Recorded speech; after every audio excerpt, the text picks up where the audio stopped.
Hello, this is the Stories Beside channel. I release videos every day for you. Subscribe and click the bell. Dear Mom and Dad, Robert bowed dutifully to his parents, giving them a solemn look. Meet Emily, my fiancée. Son. His father's eyebrows rose in amazement. Surprised, so surprised. Are you sure that this is the girl you are ready to call your wife? Yes, Dad. The son, satisfied with the effect, smiled. Just as you wanted, a girl from the deep country, a redneck. Emily, meet Kathy, my mother, and this imposing man, Sebastian, my father. He pushed the girl towards her parents, whispering in her ear, "Don't forget why you're here. They don't have to like you." Emily grabbed Sebastian's hand and shook it vigorously. "It's so nice to meet you. Robert has told me a lot about you." The man was shocked by the girl's directness, but smiled back politely. "Oh." Letting go of her father's hand, with childish naivety, Emily opened her surprised eyes wide and turned to Kathy. "How do you walk in heels like that? It's to die not to get up. How hard it is. In our village, you can't take a step in such shoes. Your heels will fall into the ground at once." She laughed. "Oh, I'm sorry. Did I say something wrong?" The girl turned to Robert, noticing the fright in the woman's eyes. "No, dear."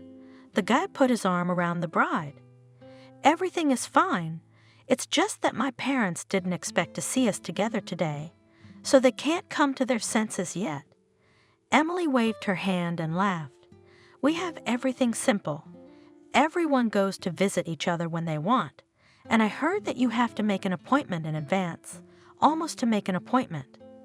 "Parents?" The son was having fun. "Why are you frozen? It's rude to have guests on the doorstep." "Granddaughter." Jenna ran out onto the porch as soon as she saw Emily in the driveway. "My granddaughter's back. I waited for you at last. I've been so worried about you." "Grandma, hello." Emily left the suitcase and hugged the old woman. "Why are you crying?" Wiping her tears, laughed the girl. "Everything is good. We are together again." "Yes, from joy. Come into the house. Hungry? Probably. I baked pies. Cooked meat, as you like." "How beautiful you've become. But you're very thin. I'll fatten you up quickly at home, Matches, or you won't be able to work. At home." Emily put the suitcase down and took a deep breath. "I missed you so much. Wash my hands and go to the table, or everything will get cold." Delicious. The girl even squinted with pleasure, eating meat in a pot. "Why have you lost so much weight?" The grandmother lamented. "Didn't you cook?" "All in Kaffi's. She's all skin and bones left." "Nothing if there were bones, and the meat will grow. I had no time for the last few months, diploma defense, and I was nervous a lot. Nothing, you'll get better quickly in the fresh air and at home. Will you rest a little? I'm going to work in 2 days." The farm director called almost every day, asking when I'll be back. They're really short-staffed over there. "Wow. Your parents would be so proud of you." Jenna had tears in her eyes. They didn't live to see this happy hour. Emily looked at the picture of her parents hanging on the wall, her father and Mother Young smiling. "I almost don't remember them." The girl said sadly, "I only remember my mother putting me to bed and singing a lullaby every night, and my father taking me for a ride on the boat in the summer. I was terribly afraid, but I still sat down with him." "Yes, you were only 7 years old when they died. Of course, you don't remember much. You were under so much stress. Memory erases what's left over. I also remember how happy we were together, and then the car accident ruined everything." "Grandma." Emily took the older woman's hand, kissed it. "Thank you for not putting me in an orphanage. It's thanks to you that I decided to study to be a veterinarian. What else could you have been?" Jenna smiled through her tears. I grew up with animals, and I had to keep all kinds of animals to feed you. I remember we had geese, chickens, 2 goats, and a cow, Star. That's right. I loved taking care of them. The thing I hated the most was the hay rides, the mosquitoes in the summer.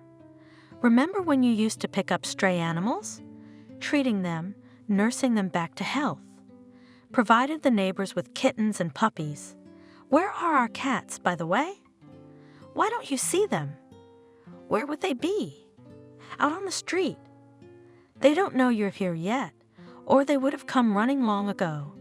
Emily laughed happily. Suddenly, there was a knock on the door, and a pretty middle-aged woman appeared on the doorstep. "Hello, neighbors." She said hello with a ringing voice. And I look at my grandmother. Some beauty from the city came. I think, an artist or what? But it's her granddaughter who's come to see her. Emily, what a woman you've become. The woman, plucking her tongue, admiringly looked at the guest. I don't recognize her, a city girl with a higher education. You probably won't say hello now. Come on, Aunt Cindy. Emily got up from the table. I always think of you fondly. Thank you for supporting my grandmother while I was in college. I had peace of mind for her.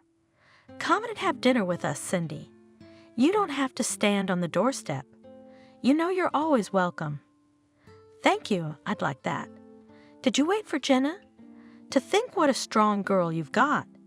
She went to college on her own, graduated, and went back to work in the village. Are you proud of your granddaughter, Jenna? Why didn't you stay in town, Emily? There are more suitors there than in our village. There's no one to look at. How will grandmother be without me? The girl looked kindly at the old woman. The village needs veterinarians too. In the city is not interesting. There are more pussycats. Dogs have to treat, and here from me will be more useful, and the people are kinder, and I'm too early to get married. Who'd have thought it, Jenna? That your granddaughter would grow up to be such a good-looking girl. She was a wretch when she was a child, and God gave her intelligence and beauty. Tell me about it. The director is waiting for her. Can't wait to go to work. Looking proudly at her granddaughter, said Jenna. Only gave her 2 days off. Oh, what's going on? Of course, the farm needs specialists. We don't have enough young people. Now everyone is running away from the village to the city. And you, Emily, on the contrary, to the village. Well, I'm glad I came back. While the neighbors were discussing the latest village news, Emily went to her room. She wanted to rest from the road because very soon she was going to start work. Since Monday, the girl got a job as a veterinarian. How is my granddaughter? Asked after a while, Jenna asked the farm director, Is she doing well? She's a smart girl, young, but she knows everything. She takes on any job, and the team accepted her right away. She doesn't refuse to help anyone. You, Jenna, have raised a good granddaughter. When she gains experience, I'll make her the chief veterinarian of the whole district. I like her very much, smart, talkative, and friendly with people. With everyone will stop, talk, and with livestock knows how to handle. Every morning, Emily went to work with pleasure. Everyone loved her, often came for advice. What are we going to do, Emily? One day the farm manager came to her. In the district for us ordered medicines, and the driver is sick. Somehow we need to bring. And who's going? One is on a business trip. Another's car broke down. The third was on his way to a friend's wedding. And not everyone will trust such a load. And you can't wait. You can't give expired vaccines. I've asked everyone. Nobody's going to the neighborhood anytime soon. If it's an emergency, I'll go. You? Do you even have a license? I have a license. I got it 6 months ago. I don't have much experience, but I can get to the city. But it's a bit scary there. There's a lot of cars. but I'll take it easy. Where will you get a car? I got a Ford from my dead grandfather. Oh, Emily, if you help me out, I'll never forget it. Emily came home, and the first thing she did was look at the car. Where are you going? Asked her grandmother. Are you really going by car? I need to bring medicines to the city. They are perishable. Is there no one else but you? No one. It's okay. I'll manage. I'll drive slowly. What kind of people are these? The old woman lamented. They know you can't refuse, so they ride on you. They sit on your neck and dangle their legs. Will they at least pay for the gas? They will? Already at the door, said the girl. Emily, taking her time, drove to the city and, carefully maneuvering in the flow of cars, reached the destination. Having quickly loaded the boxes with medicines, she started on her way back. Who puts cars like this? She was indignant, driving out of the parking lot. There are markings. No, they'll just do something like this. Oh, God! She prayed, looking carefully in one mirror and then the other.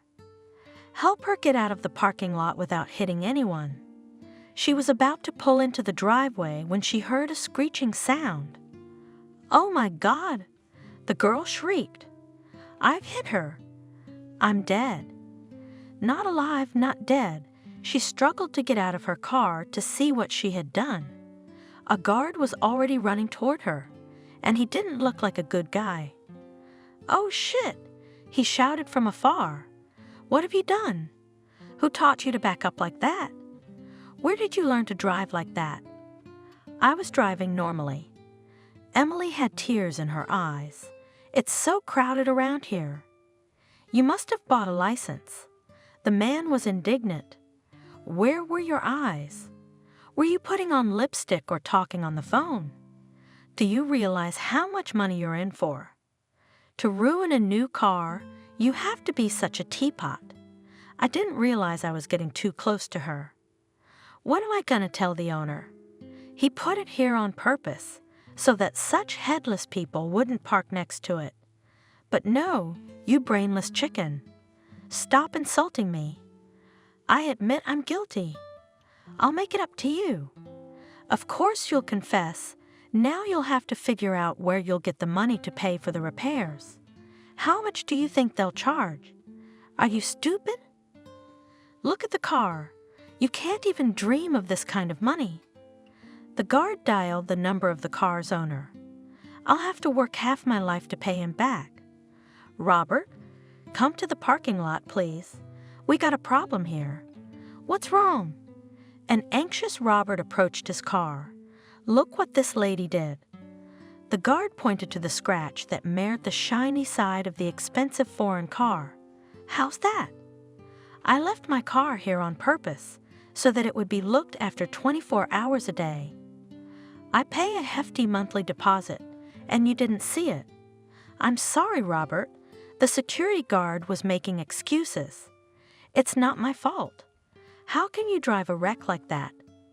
The owner of the foreign car attacked Emily. Where did you find this rusty bucket of nuts? You should be banned from driving at all. He shouted. You should be forbidden to stand next to normal cars. Do you even have a license? It was an accident. The girl shrank from fright. I thought I could get out without hitting anyone. She thought she did. Robert raged. If you can't drive, you shouldn't be driving. I'll pay for the repairs. The girl mumbled quietly, smearing tears on her cheeks. Of course you will. Do you know how much it will cost you? He named the cost. The girl shrieked quietly. Well, I don't have that kind of money now. I don't care. I can't drive a car like this. I'll have to go to a repair shop immediately. When will you give me the money? I'll give it to you. Helplessly, looking at the man, she said, only in installments. In installments? And when will you pay off the debt? In the next life? I'll earn it, I promise. Our wages are small, but I'll take an extra job and pay you back. What can you earn in your village?" The boy brushed it off. "All right, go today. I'll clarify the amount in the repair shop." "Don't worry, I won't take too much, but I'm not going to forgive you either. Just leave me your details, name, address, phone number. I will contact you later. I will decide what to do with you." Upset Emily drove out of town, her hands shaking. She could barely keep from bursting into tears. At the edge of the village, she stopped the car and finally let the tears flow.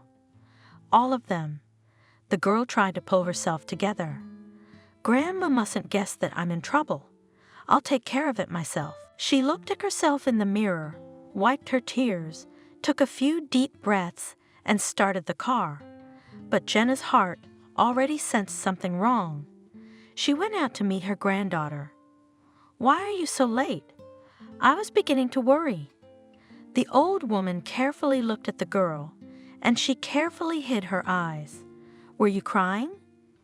"No, not at all, Grandma." Emily smiled. "It's just a lot of traffic at the end of the day. You know, that's why I was late. I was a little nervous." "It's okay. I brought the medicine so there's enough work for everyone tomorrow." "Why are you lying to me?" "Seriously," said the old woman. "I can see that something has happened to you. Tell me you've always trusted me. You imagined it. Never mind." "Emily, what happened?" Jenna insisted. She sat the girl down at the table and sat opposite. "Don't hold it in. The two of us can solve any problem. I scratched someone else's car." "Eh?" The woman covered her mouth with her hand and stared at her fearfully. "What about it? Did you scratch it badly? Was it an expensive car?" "Very expensive. I'll never make that kind of money in my whole life." "Grandma?" Emily jumped up as she saw the old woman suddenly turn pale, sigh sharply, and start to slump on her side. "What's wrong with you? Are you sick? I'll call an ambulance. Be patient, my dear." "Ambulance, come quickly. My grandmother's heart is bad." The car came quickly. After examining the patient, the doctor took her to the hospital. "I'll go with you." The girl fidgeted, not knowing what to grab. "No, stay at home. You can't help her now anyway.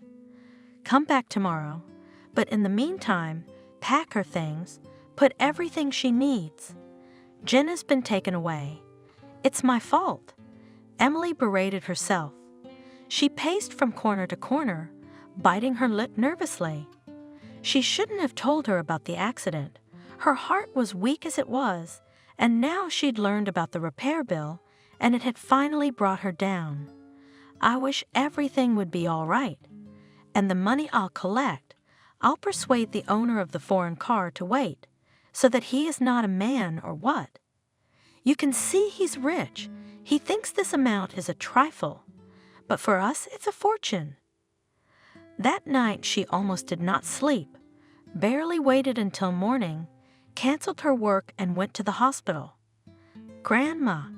She rushed to the old woman, entering the room. "I was so scared yesterday when you fainted. I'm sorry, it was all my fault. It wasn't your fault. I guess it's time for me to go to your parents." The old woman looked sadly at her granddaughter. "Only the thought keeps me thinking, how can you stay here alone?" No, don't think about bad things. Just lie, please. I need you very much. I'll go talk to the doctor and you get some rest." Emily left Jenna and went to the residence room. "Doctor, how's my grandmother? When is she coming home?" "I can't tell you anything definite yet. We got the seizure under control, but she's gonna have to stay with us for a while. We need to do a full workup. Then we'll know what kind of treatment she'll need." Emily was torn between work, home, and hospital. She visited the old lady every day. She's all done for. Her grandmother told her, "You've lost weight. Only your eyes are left on your face, not enough to make you sick. Don't you eat at all?" "No time." The girl waved me off. Nothing, you'll be back. I'll be back to normal in no time on your pies. But don't stay here too long. I'd like to leave now. I feel a little better already, but the doctor won't let me go. I'm having tests every day. What do they want to find out? You should go to the doctor. Ask him when he's going to release me. I'd be back on my feet faster at home. I can't stand lying here. The girl tracked down the doctor and inquired, "Do you need any medication?" "You tell me, I'll get it. Medication can't help here." The doctor frowned. "We need to operate, and urgently. Surgery." "Then do it. What are you waiting for?" "It's a paid operation." "How paid?" The doctor didn't say anything. "Okay, but there are quotas, right?" "On the quota, the queue for the year ahead, and if we do not make your grandmother's surgery in the next 2-3 months, you will lose her." "How much is the surgery?"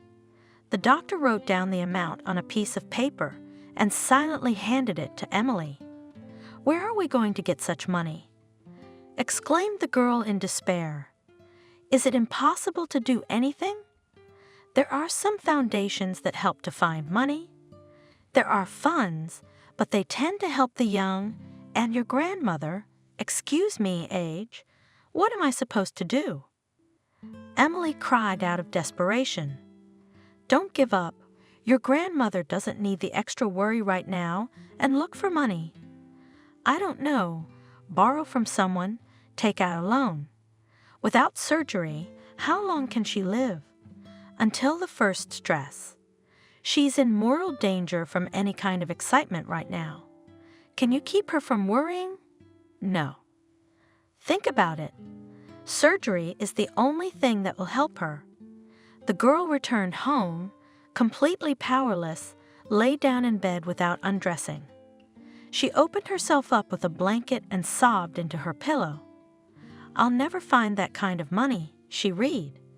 "Even if I sold everything here, I wouldn't get that kind of money. What can I do? Where can I find the damn money? There must be some way out." Her sobs were interrupted by a phone call. An unfamiliar number popped up on the screen. "Hello." Emily answered cautiously. "Emily, it's Robert." "Remember me? You scratched my car." The girl went cold. It had been 3 weeks since the accident, and she had forgotten about it, busy with domestic problems. "Yes, I remember." "Unsure," she answered. "I'm calling to find out when you're going to pay me back for the repair." "How much?" In a hoarse voice of excitement, she asked. "You'd better not know." Robert laughed. "I doubt very much you have any. I'll try, I'll earn it." Emily spoke quickly. "I'll give it to you as promised. I have another offer." "What?" The girl was surprised. "This is not a telephone conversation. Can we meet tomorrow at the cafe after work?" "I don't understand. What do you want from me?" "I told you I'll give you the money. I'll tell you everything when we meet. If you come, otherwise I'll sue you for the repair money. Do you want that kind of trouble?" "Okay, I'll come over." Emily reluctantly agreed. She showed up a little before the appointed time. "Will you order something?" The waiter asked her politely. "Yes, a cup of coffee, please." She stared hatefully out the window, waiting for Robert. There was a cup of coffee in front of her, but she didn't even touch it. "Good evening." She heard and shuddered in surprise. "Sorry, I'm late. Business. I suggest we go straight to you." Emily nodded in agreement, glanced at the car parked in front of the cafe, and blushed. The black, shiny side of the car still had a huge scratch on it, and it looked especially ugly in the burgundy rays of the setting sun. "Tell me quickly what you want. Take your time." Robert grinned. "You won't get rid of me that easily, and you'll have to pay for it anyway. I won't sleep with you." "Don't even count on it." Emily cut Emily off angrily. "What makes you think I want to sleep with you?" The young man raised his eyebrows in surprise. I'm not going to throw myself at your bones, he remarked, hinting at her slim figure. I have a business proposition for you. If you do everything right, I will not only forgive the debt, but also give you money. Emily looked at him with interest. What do you want me to do? You see, I'm from a wealthy family, and my parents for some reason decided that I must marry the daughter of my father's childhood friend. Is she ugly? That's not the point. I don't love her. I already have a fiancé of my own choosing, but I know for a fact that my parents won't agree to our marriage. My father will think of disinheriting me, and I don't want that. I don't understand. What does this have to do with me? You're going to play my fiancé. What? She looked at Robert in surprise. Are you out of your mind? I've thought of everything. The young man hurried on. My father is a very stubborn man. There's no way he'd let me marry someone like you. What's wrong with me? The girl looked at him suspiciously. It's written on your forehead. A hillbilly. I still don't understand. What don't you understand? I'll introduce you as my fiancé. My father, of course, will fight to keep us from getting married. In his mind, you're no match for the rich heir to the family business, and we'll have to part ways. I resent the whole world and my father, who did me such an injustice. I will stop eating and sleeping. My torment of lost love will become unbearable for others. Robert accompanied his fiery speech with theatrical gestures. Emily, smiling, looked at him. But I won't suffer for long, to be honest. I won't last a day without food, but a couple of months or so. My parents, of course, my suffering will bring a lot of grief. My father, out of guilt towards his son, will eventually agree to all my terms. That's when I'll introduce Kelly to them as my true one and only lover. By then, no one will even remember my friend's hated daughter. I get to marry the girl I love, you get the reward, and we're even. $50. Emily said quickly. What? I don't understand, Robert.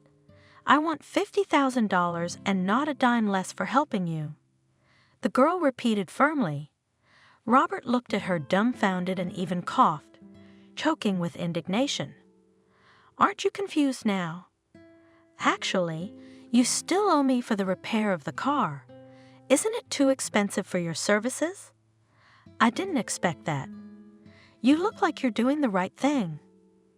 Or you're paying that much, categorically declared the girl, desperately looking at him. Or I refuse to participate in your play. Find another fool who agrees to play the village simpleton.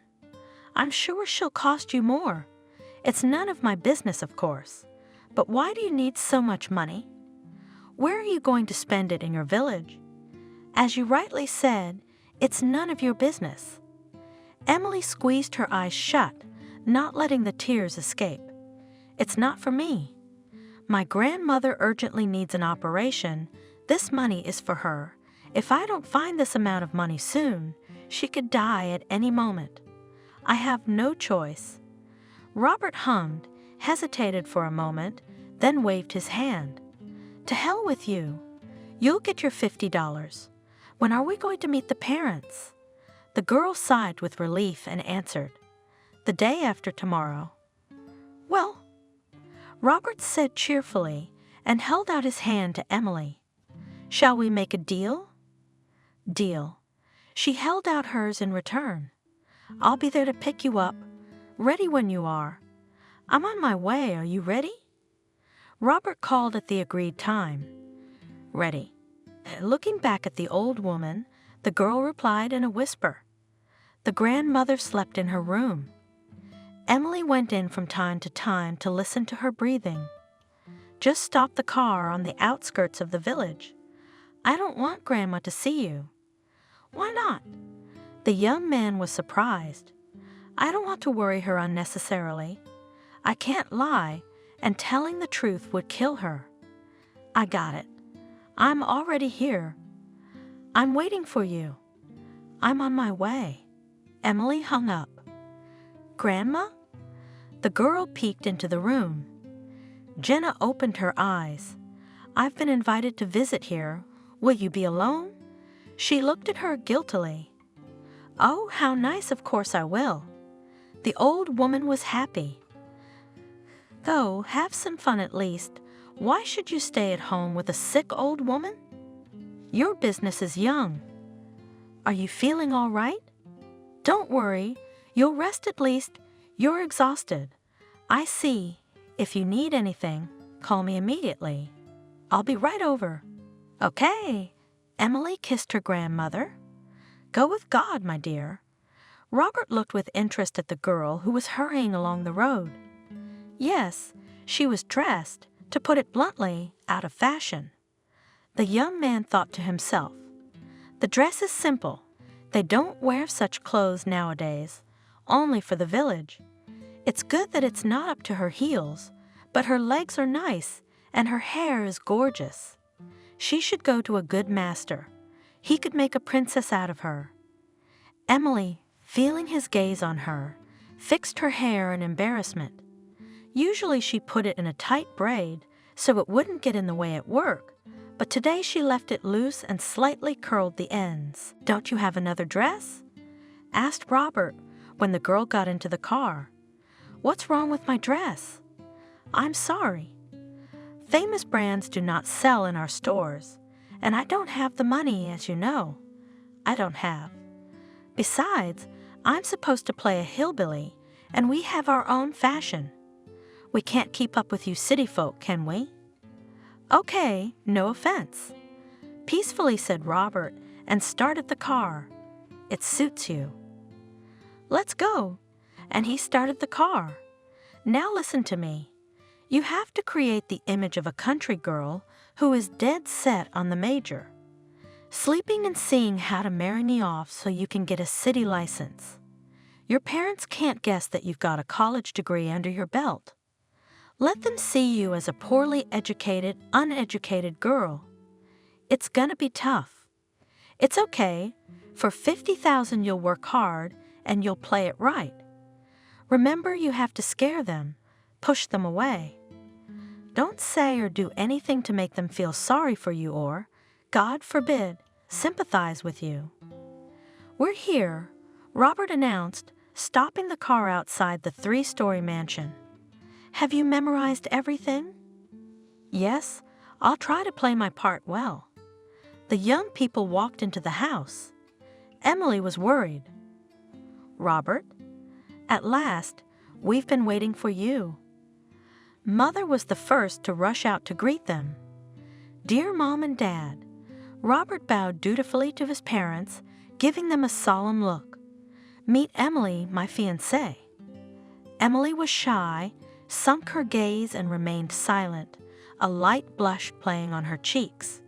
"Son?" The father's eyebrows rose in amazement. "Surprised, so surprised. Are you sure that this is the girl you are ready to call your wife?" "What's wrong with that, Dad?" "Emily is a very nice, sweet girl. Yeah, she's not what you're used to seeing around me, but that's what I appreciate about her. What a big house you have." Gaining courage, Emily announced the living room with a glance. "It must be worth a lot of money." "Great. My grandmother and I have a small house. And the furniture." She was genuinely admiring the furnishings. "I don't even want to hurt it." Playing her role, she began to look with interest at the paintings hanging on the walls. Paintings, she touched one. Never understood why to buy them. There is no use from them, only collect dust. Paintings are aesthetically useful, if you know what I mean, grumbled Father spitefully, looking at the girl. "They should be admired, eh?" Emily looked around again. "Why is the vase on the floor?" The girl touched it. "Careful, my dear," Kathy exclaimed warningly. "It's a 16th century vase. It can't be. And how well preserved is it?" "Wow. I've only seen these in history books." The parents were pathetic to look at. Robert chuckled to himself, but didn't interfere. I suggest we sit at the table. My father resolutely went to his seat. Oh, really? I'm so confused. Kathy had the servants bring the hot pot. Emily, what do you do? I work on the farm. And where did you and our son meet? In a nightclub, wasn't it? What do you think? That if I'm from the country, I'm so dark? No, I don't think so. My mother was embarrassed. Do you live with your grandmother? Where are your parents? They died in a car accident. I'm so sorry, we didn't know. Oh, it's okay. It was a long time ago. I don't really remember them. We're serving meat. Emily, pretending to be an uneducated hillbilly, grabbed a fork and hurriedly began to eat the meat. When she noticed Kathy's horrified look on her face, she was embarrassed. I'm sorry. With her mouth full, she said, Am I doing something wrong? Take your time, take the knife. That's not the way to behave at the table here. Robert said in a deliberately loud voice, Oh, I didn't know. The fork accidentally fell out of the girl's hands right on the floor. I'm sorry, I'll clean it up. She's blushing. I'm so clumsy. That's okay. No. Emily jumped up. I'll clean up my own mess. I'm used to doing everything myself. That's commendable, of course, but in our house we have special people to do it. Kathy remarked and pressed her lips together. Robert was having fun. Wow, I'd already believed she was so inept. Now her parents will definitely do everything they can to get rid of her. When the maid had cleaned up the floor and everyone had finally settled down, Sebastian spoke. It's nice in your village, the fresh air, the freedom. My childhood was spent in the countryside with my grandmother, too. That's true. Looking at him dreamily, Emily answered. But I want to move to the city as soon as possible. As soon as I get married to Robert, I will not stay a day in the village. Your house is big enough room for everyone. It's good that you don't have to rent an apartment. A lot of our girls work for an apartment. Do you know how expensive it is to rent an apartment nowadays? And I was lucky, yes, my favorite. She smiled sweetly at the young man. Well, maybe you will not be very comfortable to live with us. Cautiously asked the mother. Usually young people try to live away from their parents. Why not? You've got a big place to dance. We don't even have to see each other. We'll take a part of the second floor, for example. Surely there's an emergency exit in the house. She hummed in satisfaction when her father nodded his head, confirming her guess.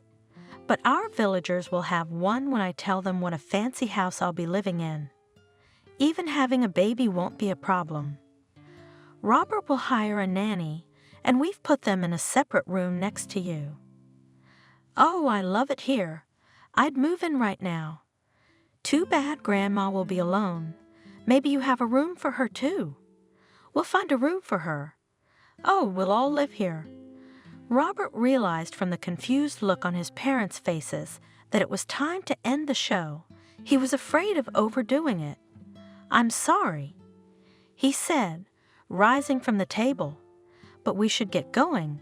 I have to take Emily home, and then I have some errands to run. Everyone stood up. I apologize if I did something wrong, Emily said. She was terribly ashamed of her behavior. She was intelligent, well-mannered, and could hardly restrain herself not to immediately confess everything to her unhappy and frightened parents. I'm very glad Robert has such a good mom and dad. Goodbye, smiling politely. The parents walked the young people to the car and breathed a sigh of relief as they drove away from the house. What was that all about? The father inquired. Where did he get this country girl from? He always liked glamorous girls. I expected a bright blonde with plump lips and a tight dress that left no room for imagination. And this, Kathy said thoughtfully, there's something about her. Yes, she's different, but you've noticed, Father, she's not lost her shyness and blushing. It's so unusual. That's the first thing I noticed, by the way, but I kept quiet. So what do we do now? We'll see. While the parents were at a loss as to why their son had brought to their house a girl who was not suitable for him, young people sat in the car, looked at each other, and finally gave vent to their stifling laughter.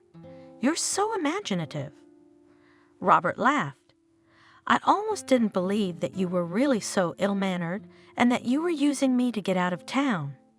You have no idea."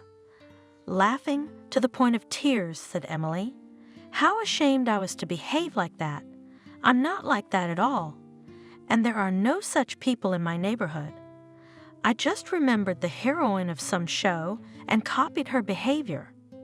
Hey, have you ever thought about being an actress? You could play such an idiot on stage. I did it." The girl grew serious. "Only for her grandmother's sake. I hope I don't have to meet your parents again. I don't want to deceive them again. I was immediately disgusted to take part in your play." "Don't worry about it," the young man said lightly. "I'm sure they will already today forbid me to communicate with you even close. You've done your job. When do I get the money?" "As soon as my parents demand that I break up with you immediately, I will immediately transfer the amount to your account. No offense, but I need to make sure we're on the same page." When Robert returned home, he expected his parents to attack him with righteous anger, but nothing happened. They locked themselves away. The young man grinned, probably cleaning up his feelings about Emily. "Okay, I won't go to them. Let them calm down, think it over. Let's leave the conversation until morning." He went quietly to his room, and confident that his plan had worked, fell into a deep sleep. "Son?" 2 days later, Sebastian reminded him. "My mother and I have decided to have a celebration on the occasion of our 30th anniversary together. We have already ordered dinner at our favorite restaurant. I congratulate you." Robert was worried. "That's right," solemnly announced the father. "Mother and I want to see you with Emily, of course." "What about Emily?" The young man was stunned. "I thought you didn't want her in our house anymore." Sebastian knew his son very well, so he realized at once that he was up to something, but he couldn't figure out what. "She's certainly peculiar," the man said, "but she's very open and kind, no matter how strange it may seem." The mother interjected. "We liked her." "Of course," added the father. "We'll have to work with her a little to teach her some basic table manners, say, but it's all such trifles. The main thing is that she's sincere." "Robert, how many grades of education does she have?" 11, mechanically answered the young man. He suddenly realized that his plan had failed miserably. "That's wonderful," Kathy exclaimed. "We'll hire tutors and prepare her for college. She seemed a little silly to me at first, but I was shocked by her behavior at the table. But then my father and I discussed it all and realized her directness and ingenuousness were to blame, and it can be cured." The woman laughed. "But it is impossible to teach kindness and openness." "I agree with my mother. It is rare to meet such girls nowadays. She only needs a little dressing up and makeup. With your permission, I'll do it myself. It needs a woman's hand. I'll do everything. I'll pick out dresses for her in advance. I'll enroll her in a beauty parlor. We'll make a real gem of an evening out of her."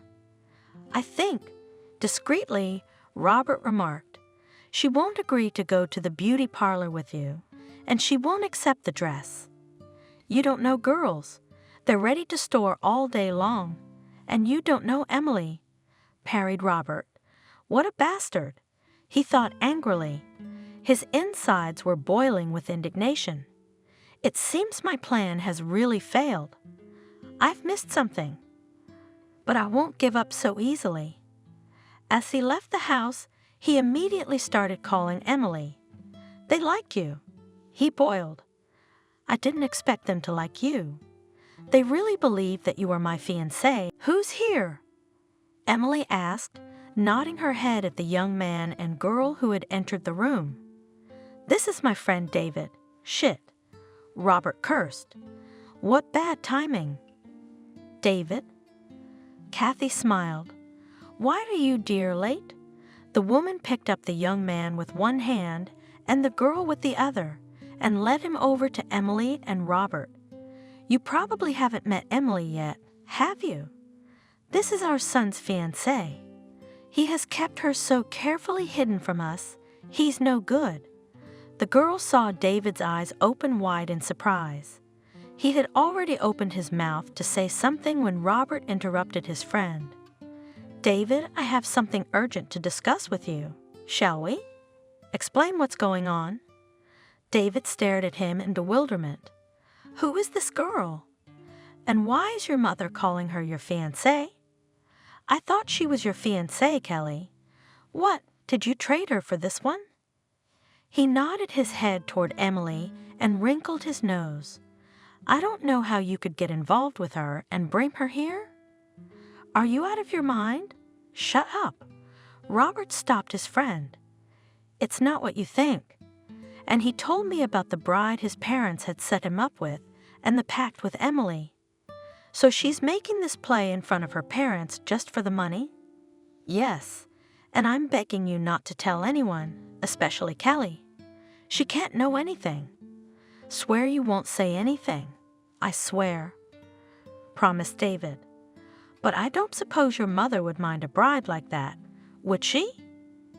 That's the trouble. We agreed that Emily would get drunk, which would make her parents angry, but now I wouldn't be surprised if that didn't bother them. I can help you. How? I'll seduce her in front of everyone. I don't think Kathy and Sebastian can forgive her for cheating on them. Just don't go overboard. I don't want a scandal. Don't worry, you'll see a little flirting, and then in front of your parents, I'll steal her away. They're smart people.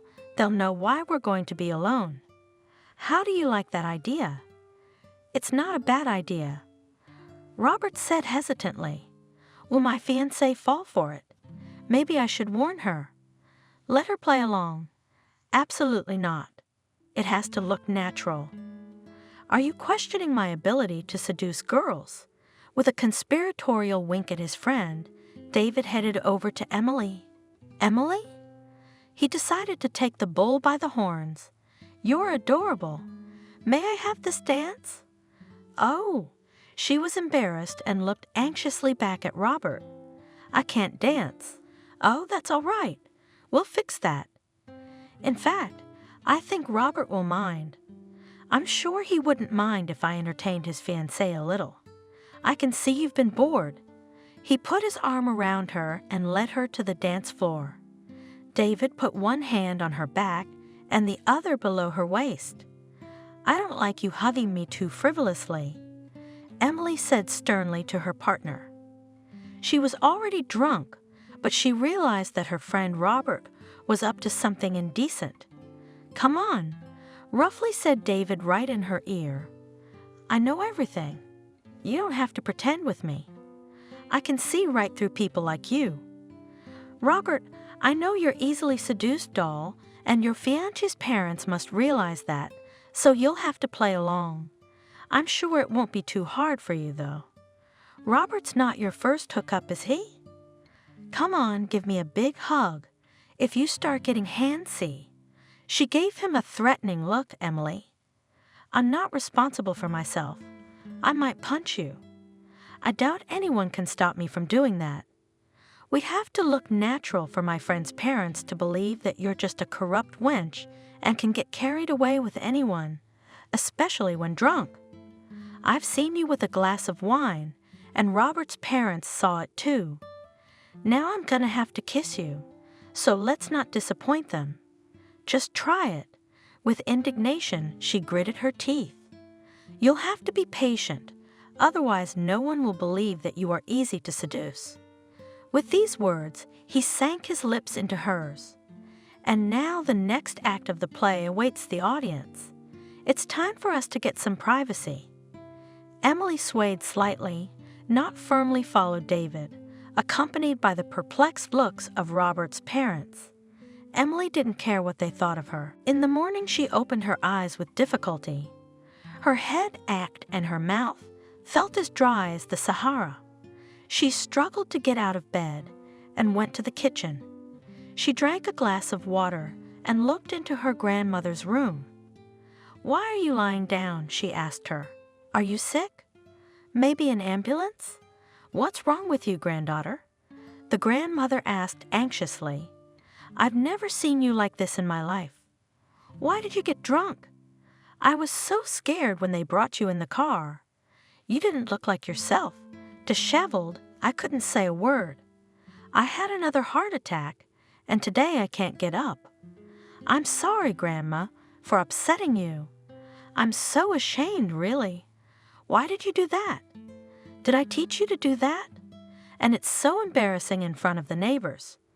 But please forgive me. I'm really worried about you. How can you stay here alone? I don't have long to live. God forbid if you get addicted to drink. Who will support you?" "What's wrong, Grandma?" Emily sat on the edge of the bed next to the old woman. "That was the first and last time. And you're not going to die. We'll definitely think of something." "No, you can't help me now. How are we going to get the money for the operation? I'll live as long as God gives me. I wish you'd get better. I don't want to leave with a heavy heart. I just want to know that you found your happiness. Otherwise, you'll be all alone." Jenna leaned back on the pillow. "I'm tired. You go, I'll sleep a little." Emily went back to her room, lay down on the bed and thought, what to do? With Robert, the idea did not work out. Why did she even agree to participate in this adventure? For my grandmother's sake, of course, only for her. But now I can't take money from him. I don't need anything from him at all. The girl jumped out of bed and went to the window. "I like him." Suddenly she confessed. "Oh my God!" Emily grabbed her head. "What am I thinking? How can I, a country girl, dream of such a guy? He's got a fiancée. She's a match for me. Will he pay attention to me? He's probably forgotten my name by now. That's what I should do. Don't look at other people's fiancés. That's all." She shook her head. It is necessary to throw out bad thoughts and continue to live as before. All these acquaintances with the sons of rich parents has not brought happiness to anyone. I need to think about work and my grandmother. Yes, it's decided, she said firmly to herself. I will never agree to meet him again. I must stop all communication with him before I finally lost my head. Forget it like a bad dream. Emily? Jenna looked out the window one night and said, "What's that car parked in front of our house?" "It's a stranger." "Strange? Who could it be?" "You don't know?" "I know. The girl's a little gloomy. I'll find out." She went out into the street with a shawl over her shoulders. "Why did you come here?" She spoke sharply. "I told you not to bother my grandmother. Why didn't you call? You can't say everything on the phone, and I have no one else to talk to." Robert confessed, approaching her. "The whole plan is down the drain. David, my so-called friend," he grinned wryly. "He'd dropped in on my parents by accident, and he'd said so much. I didn't expect it from him. He set me up. He said that you were only with me for money, and he told me that a couple months ago I had another girl. I don't know what to do now. How do I face my parents?" The best part. Emily looked boldly at Robert. "Explain yourself to your parents. Stop lying. They don't deserve to be treated like this. Confess everything. It'll be easier on yourself. I'm sure they'll understand you. They're not animals. They're just wishing you happiness, not realizing you have a sweetheart. No. I can't tell them everything right now. You said you'd help, so you have to follow through. Don't count on me. The girl replied firmly, "I refuse to take part in this farce. I've done so much already. This is for your amusement, and I have no time to play with toys. I have to think about where to find money for my grandmother's operation. Leave me alone. Don't worry about it. I'm ready to pay for your grandma's treatment. Give me an account to transfer the money to." "But I didn't keep my end of the bargain." "I don't care. I don't care anymore. If I say I'll help you, I'll help you without conditions." "Well, I don't know." Emily's confused. "I don't feel comfortable taking money from you, so David's right. David is a traitor. I don't know why he even got involved in this case, but I'll figure it out. Tell me where to wire the money, and I will do it immediately." Jenna's operation was a success. It was done as soon as the money came in. "Everything's going well," the attending physician remarked. "Your grandmother will be back home as good as new." "Thank you, doctor." Grandma was on the mend. The girl was flying on wings until one day the phone rang. "Emily?" One day she heard the phone ring. "It's Kathy, Robert's mom. Remember me? You were at our house and then at the restaurant where you disappeared so suddenly with David?" "Yes, of course I remember. Hello." "Orabev," the girl replied, "I forbid you to mess with my son's head. I know that you decided to marry Robert for the money, and I know that you have already received a tidy sum on your account. Well, I don't want you anywhere near my son anymore. You got your money in your pocket. Leave Robert alone. Shame on you for covering up for Grandma's illness." "But the girl tried to explain. "I'm not going to listen to your lies. It is you with your beauty and supposed innocence turned my son's head, but I will not be fooled. I know you're kind. I forbid you to come within a cannon shot of my son. If you try anything else to trick him, I'll go to the police." "You're a fraud. That's not true. You're wrong. I don't want to hear a word of it. You got the money, disappeared, broke Robert's heart. And how nice you seemed to Sebastian and me. But in fact, you turned out to be a calculating hypocrite. You've gained our trust, so that your foot in our house will not be in our house anymore." Emily, discouraged by the call, listened silently to the short beeps in the receiver. "What did you want?" she said, trying to hold back her tears. Everything had happened as planned. Now for the real bride, Robert. The road is clear. We have achieved our goal. And me. The girl threw the phone on the table and cried. Robert walked from corner to corner, measuring the room with his steps, glancing nervously at his watch. "It's time to go to the airport," he remarked. "I can't be late and not meet Kelly on time." He quickly got into the car. "Kelly?" He opened his arms to the girl. "I didn't expect you to come now. You were going to be home in 2 months, weren't you? This is for you." He handed her a bouquet of red roses. "What's wrong? You're the one I should be asking. What happened?" Coldly, the girl answered him. "I don't know what you mean." "David called me and told me you had another fiancé. You think I was supposed to sit around and wait for you to marry her? I demand an explanation. Why are you listening to him?" Robert laughed nervously. "He's always been jealous of me. I think he told you that on purpose so that you would leave me. Don't you know he's jealous of you? He was just waiting for a chance to break us up. I don't really have any other fiancé but you." "You mean?" The girl looked at him suspiciously. "He's making it all up?" "Not exactly." Robert hesitated. "Why don't we sit down somewhere and I'll explain it all to you?" "All right." Kelly agreed reluctantly. "But that doesn't mean I've forgiven you." The young people arrived at the restaurant.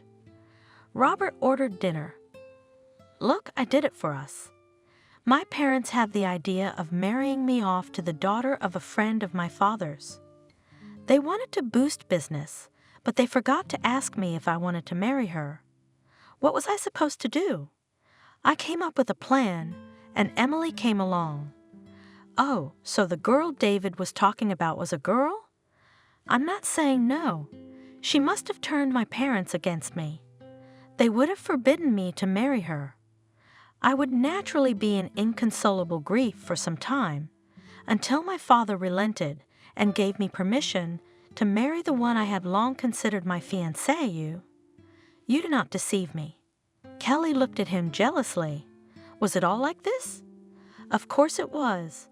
Why would I deceive you? Everything I do is just for you and me. And the money? Did you really pay her? I did.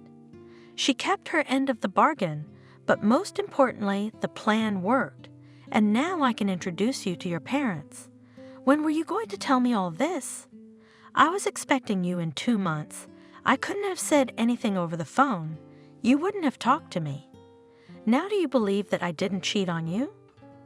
Tell me, am I forgiven? I haven't decided yet. The beauty said haughtily, when you introduce me to your parents, then we'll see. Robert's decision to talk to his parents was not easy. Mom, Dad, when the moment was right, he said, I have something to confess to you. What is it? I have to tell you that Emily is not my fiancée. I lied to you. What, not your fiancée? Kathy was shocked by the message.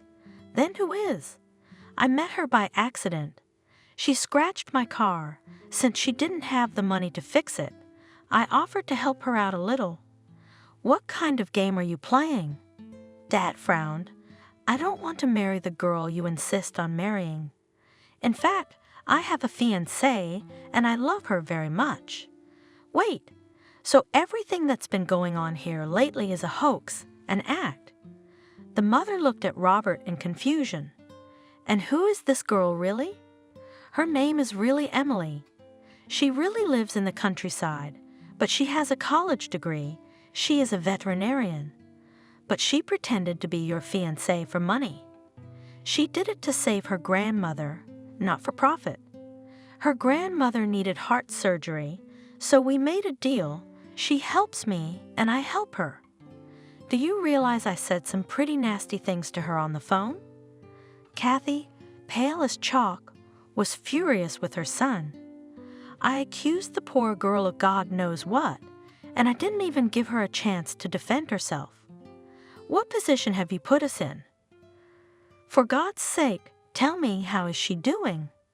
I haven't seen her in a long time.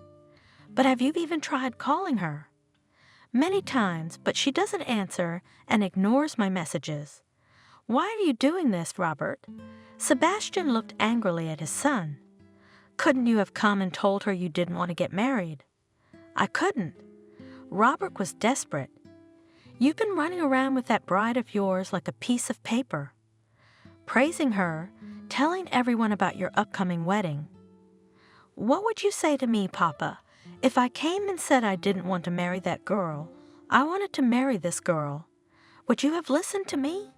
I had to cheat, and you involved an innocent girl in your schemes. Anyway, now you know everything. I'd like you to meet my real fiancée, Kelly. She just got back from overseas. No way. Father cut me off. Stop us from making new acquaintances. You better deal with your fiancés first. Mom. Robert turned to her, looking for support. Father's right. Kathy said thoughtfully, when you're sure you're ready to marry her, you can bring her to our house. We don't want to witness any more of your love dramas, and we're not ready to get to know Kelly. Parents, I didn't expect this from you. Robert was desperate. Now he was afraid that Kelly would take offense at his refusal to introduce her to her father and mother. Now this topic is no longer discussed in our house. Sebastian said firmly. Robert thought how to explain himself to Kelly and was afraid of this conversation. However, the girl did not even ask when the meeting with her parents would take place. She, having returned to her homeland, immediately plunged into social life and completely captured the attention of the young man. Robert, the parents were offended. We do not see you at all. I have almost no free time," justified the son. "Kelly doesn't like to stay at home. We then in the club at midnight, then at a restaurant for dinner, and in the afternoon I work. I don't have much time to sleep, and there's no time to go out. She'll drive you crazy. Mother was worried. I really missed her." Robert smiled.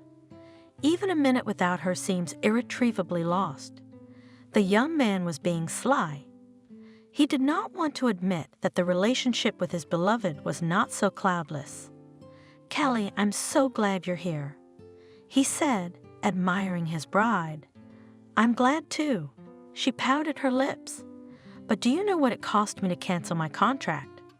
I've lost so much money, you can't even imagine." "Darling, I'm prepared to reimburse you for all your losses. Ask for anything you want." "Well, I don't know." She raised her eyes to the sky, showing that she was very concerned about the choice of gift. "I've been wanting a new car for a long time. Mine is too simple for your fiancé status. You should be ashamed of yourself."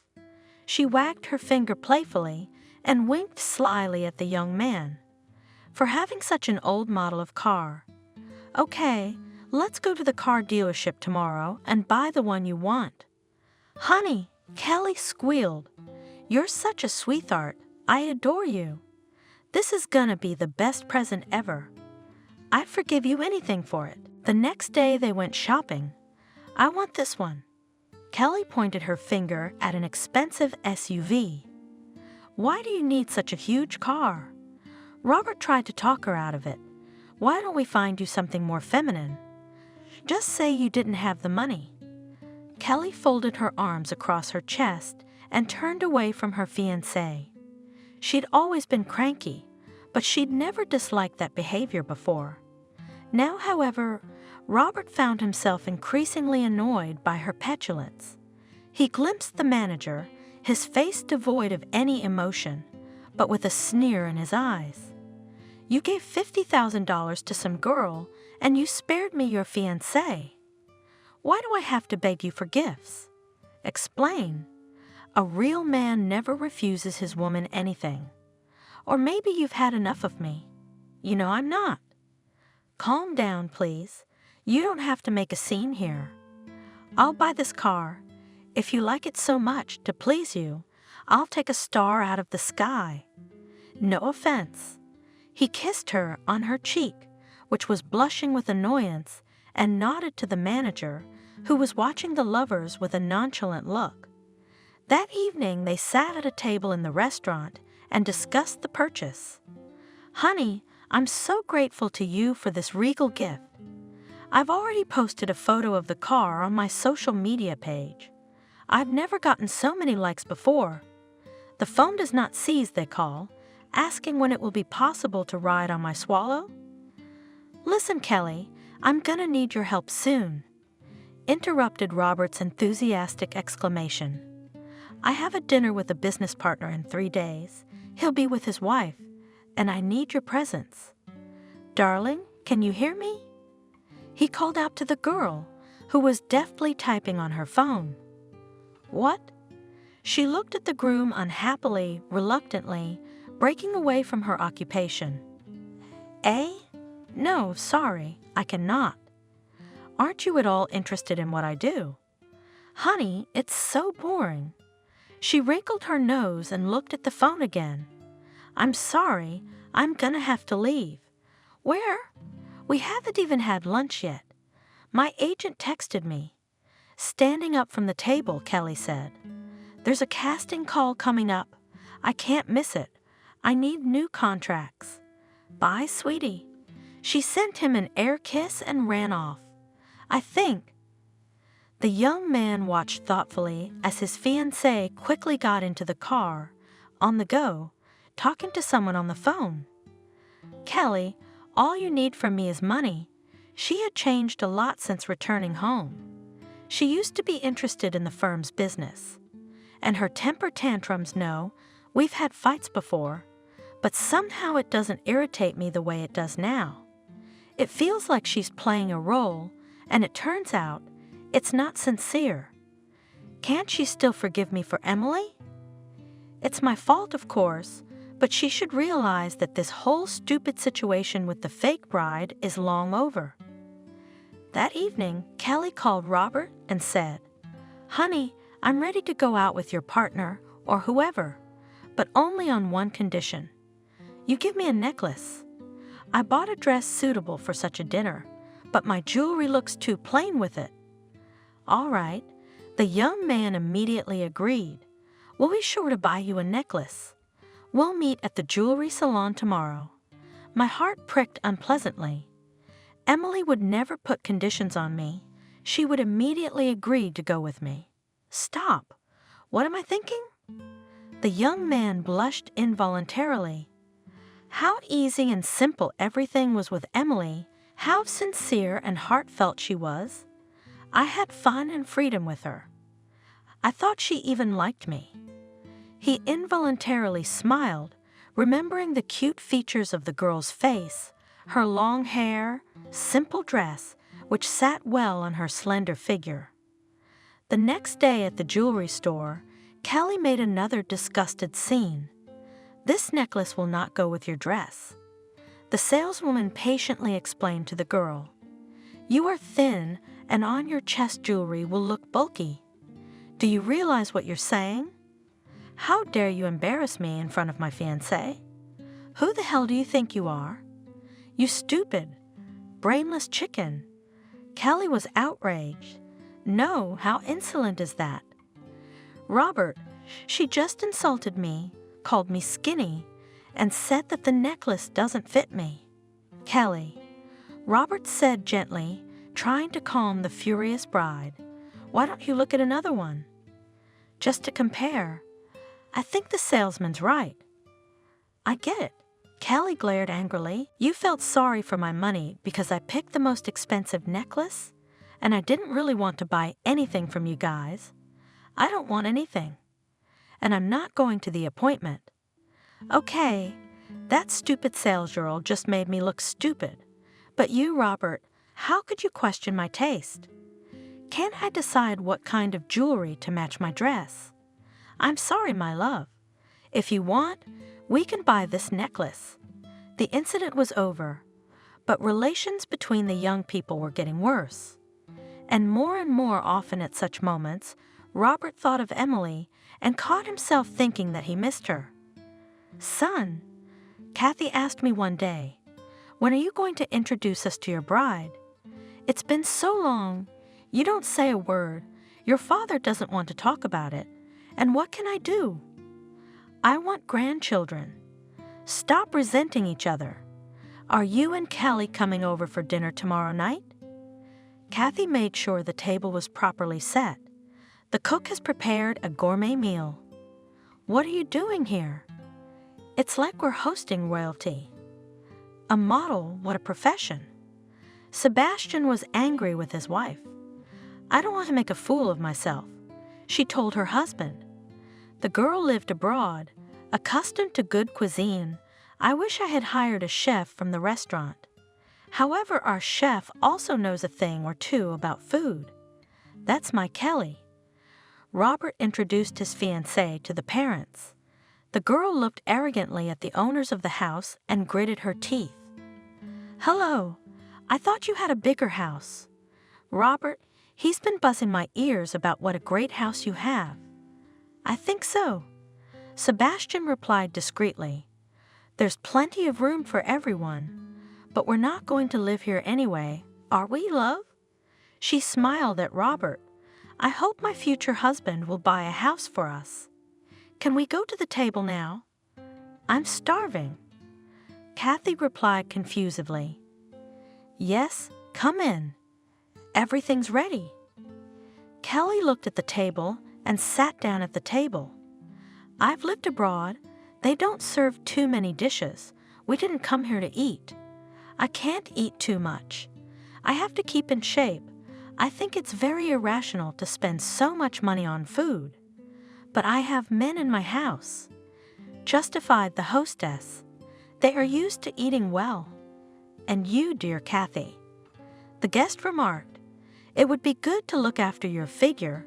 After all age, it's time to think about your health. Kelly softly pulled her Robert.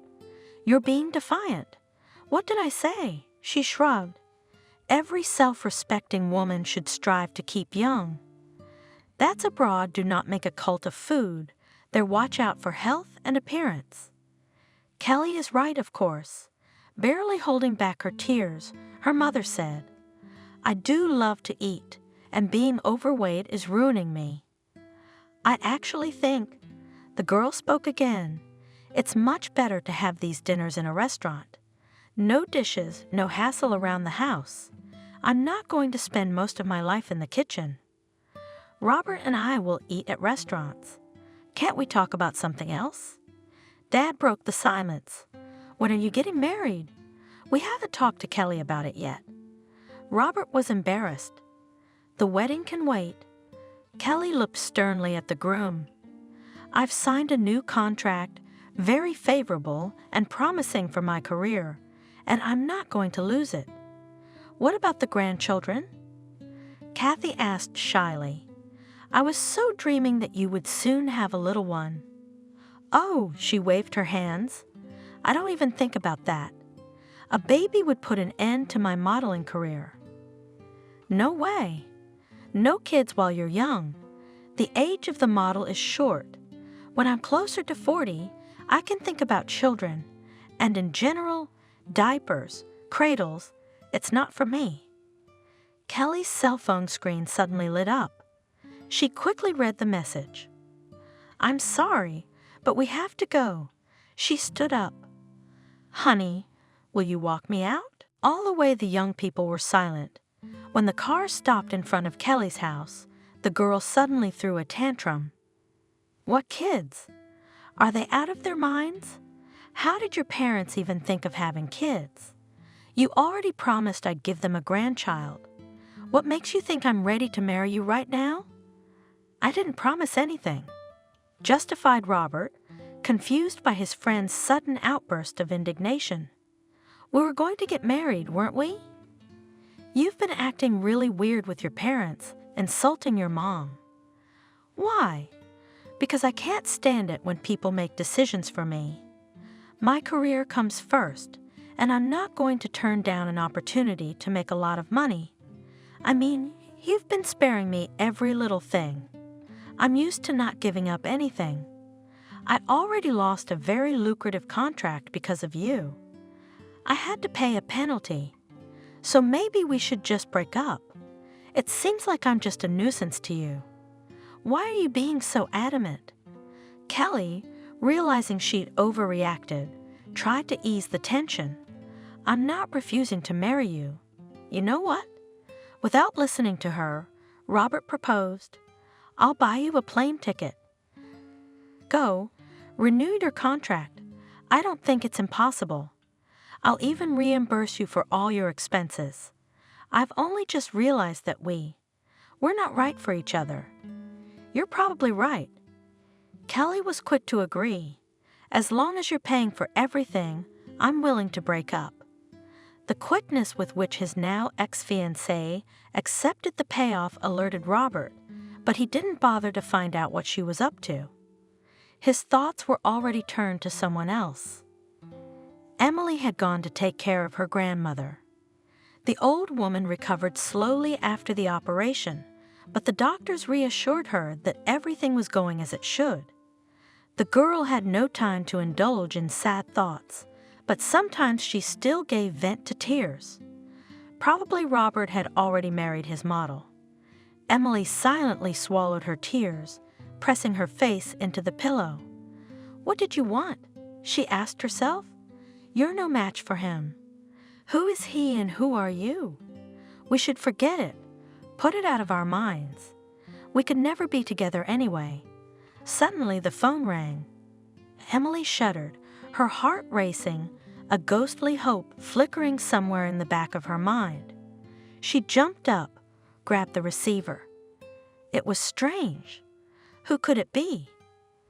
The girl looked disappointedly at the unfamiliar digits. Listening? Cautiously, she muttered. Hello, I'm Robert's fiancée." Hearing Emily, she was overcome with misgivings. "I know that you, taking advantage of the gullibility of my fiancé, swindled him out of a huge sum of money. He simply believed it was for your sick grandmother. Robert did give it to me, and my grandmother has already had surgery. I haven't misused a dime of it, but it's our family's money. You insolent country girl, how could you ask Robert for money? And when are you going to give it back?" "Robert knows that I have no way to return the money," the girl answered quietly. "Tell you what, I'm not Robert, and I'm not going to let you give away $50,000 to who knows who and why.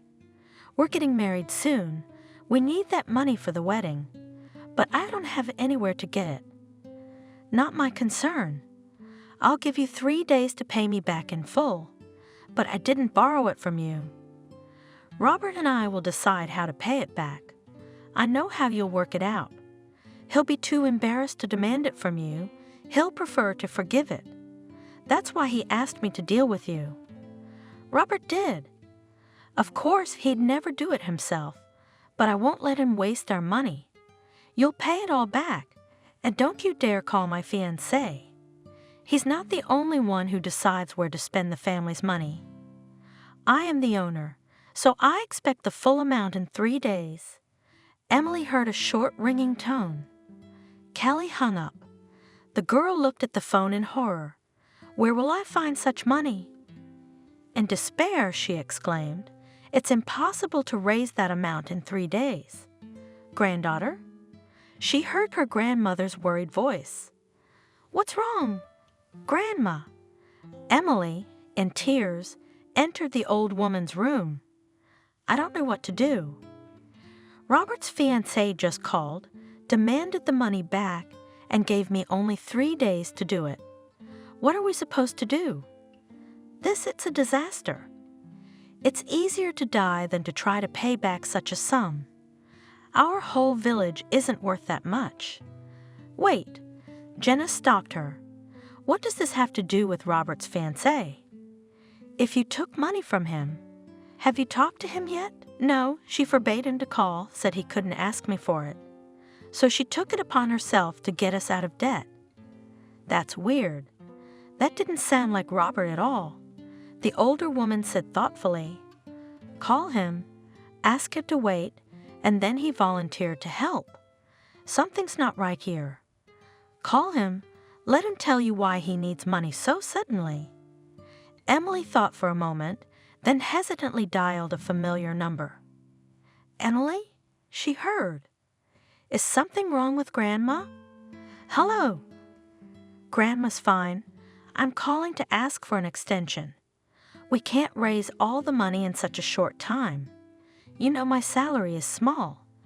"Wait, I don't know what you're talking about." "What are you talking about?" "Kelly, your fiancé, called me and demanded that I pay her back because I need the money for the wedding." "Kelly called you?" "Yeah, she said you asked her to talk to me, and we're all at a loss as to what to do. I can't even get a loan from the bank for that kind of money. I didn't ask her to do anything like that." He was silent. Emily could only hear his heavy breathing in the tube. "That's what. Don't do anything, and calm your grandmother down. I'll solve everything and call you back." Robert, outraged and confused, went to his friend David for advice on how to put his exploding ex-fiancée in her place. "Robert?" David clearly wasn't expecting to see his friend. "Come in." The young man went into the kitchen, followed by the landlord. "What a surprise!" he exclaimed when he saw his ex-fiancée. "And I just wanted to talk to you. What are you doing here? I thought you had already packed your bags and left. You're wasting your time with David. He doesn't have the money to support you." "Robert?" David was nervous. "You've got it all wrong. Kelly came to me for advice." "I wonder what advice you gave her." Making himself comfortable at the table, Robert asked, "How to get me back?" "You don't have to try. It won't work. I'm even glad it's over between us. I realize that I never really loved you. I never loved you." The girl cried out and sobbed. She was fired from her job, the friend said. She stayed there as long as there was money and as long as she hoped that. David looked guiltily at Robert. Her young man would come back to her. "Yes, yes, yes, yes, I'm in love. He's 1,000 times better than you. He's so beautiful. That's who I truly loved." Kelly cried through her tears. She kept him all this time, and when the money ran out, she had to come back to you. And she pulled money out of me until I realized that my fiancé came back from abroad, a completely different person, and decided to break up with her. "Did you tell me everything?" The girl looked at David angrily. "And now tell your friend how you offered to deceive him and get a tidy sum for it." "What?" Robert was stunned. "David, what is she talking about?" "Oh, yes." The young man blushed. "I suggested that she call Emily and demand that she pay back what she owed. It's your own fault." He lashed out at his friend. "He gave some girl all that money. Kelly was your fiancée, but she couldn't even dream of that kind of money." "It's my family's money," Robert said, looking at David menacingly. "I decide what to do with it. She didn't tell you about the new SUV, about the diamond necklace I bought not too long ago. Was that not enough for her? No, she didn't talk about your gifts." The young man shrank under his friend's scornful gaze. "You know, I'm not even upset that you, Kelly, lied to me. Not only did you hide the fact that you lost your job and fell in love with someone else, you opened my eyes. And I'm grateful for that. Even ready to the plane ticket, add the amount for rent for a month, consider it compensation for not making a scandal at the breakup. But that's it.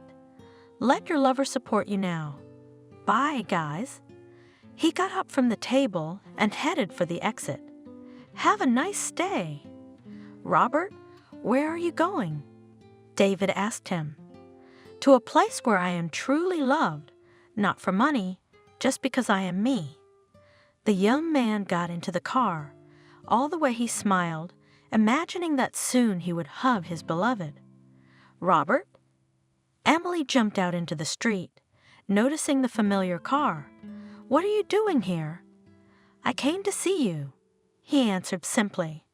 "What about your wedding?" The girl asked confusedly. "There will be one. You will marry me, won't you?" He took out of his pocket a ring of white and yellow gold, decorated with small diamonds, and put it on her finger. "It's only thanks to you that I realized what true love is. What about your fiancée? She's flying to her lover's house the other day. I'm not even angry with her because I never loved her. I got used to her. She was always there, bright, beautiful, but her beauty was false.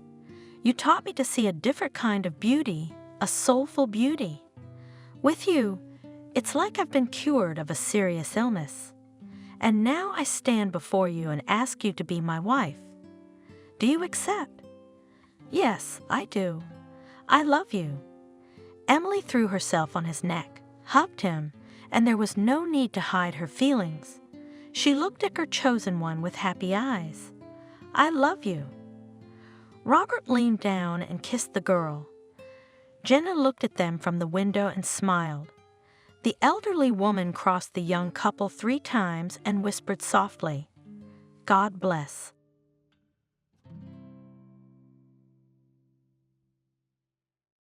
Hello, this is the Stories Beside channel. I release videos every day for you. Subscribe and click the bell. Christopher has lived in the countryside all his life and has never been to the city in his 28 years. After graduating from high school, he immediately trained as a tractor driver, and then his father got him a job. His life flowed, boring and monotonous. There was not much entertainment in the village. Young people went to the city, so even the young man had no friends left. His mother kept saying that the guy should also leave. In the village, you cannot even find a bride. The father was on the side of his son. He thought the boy should be closer to his parents. In a moment, or did she get fed up with it all? A school friend, Christopher Stephen, came to visit the parents. He lived next door, 2 grades younger. Of course, Christopher could not miss the opportunity to meet with his comrade. Stephen said that he had graduated from the institute and now worked in a cool firm. He came to introduce his fiancée to his parents. Stephen's girlfriend Adriana was a typical city dweller. She took pictures of herself, every tree from the barn to show her girlfriends. To observe the forgotten village, she was interested, but she could not live in such conditions. Both Adriana and Stephen looked at Christopher with sympathy and a little down on him.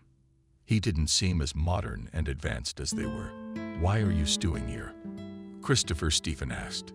"Move to the city. There are so many opportunities there and so much fun." "What about here?" "There's fresh air, stability." Christopher defended his country life. "Who needs me in the city? And here, who needs you for chicken dinner?" Made fun of the guy. Adriana: "Do you have anyone your own age around here?" "I haven't met anyone under 50 yet." Christopher shrugged. Perhaps he was the youngest of the residents. Stephen had invited a friend to the wedding, promised to show the town.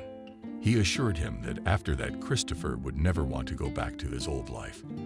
The guy had long decided to go or not, but even his parents insisted that he could use a vacation. In the end, Christopher took out the only decent suit, which he had a jacket and pants left at him after the graduation party on, cleaned his shoes, and went by train to a new unknown to him, the world of the big city. The first thing that caught his eye when he came out of the station was the fast traffic and turmoil. Everyone was in a hurry. Cars were passing by at breakneck speed. Christopher had never seen so many cars and people in one place. He walked along the streets and looked at advertising signs, mannequins in store windows, cozy courtyards, cafes. It was interesting for him to observe it all. To get to Stephen, Christopher got into a cab. "You look so puzzled, as if you just came out of a coma," laughed at him. Cab driver as a passenger. "Maybe I am," pensively answered Christopher and continued to look at the street.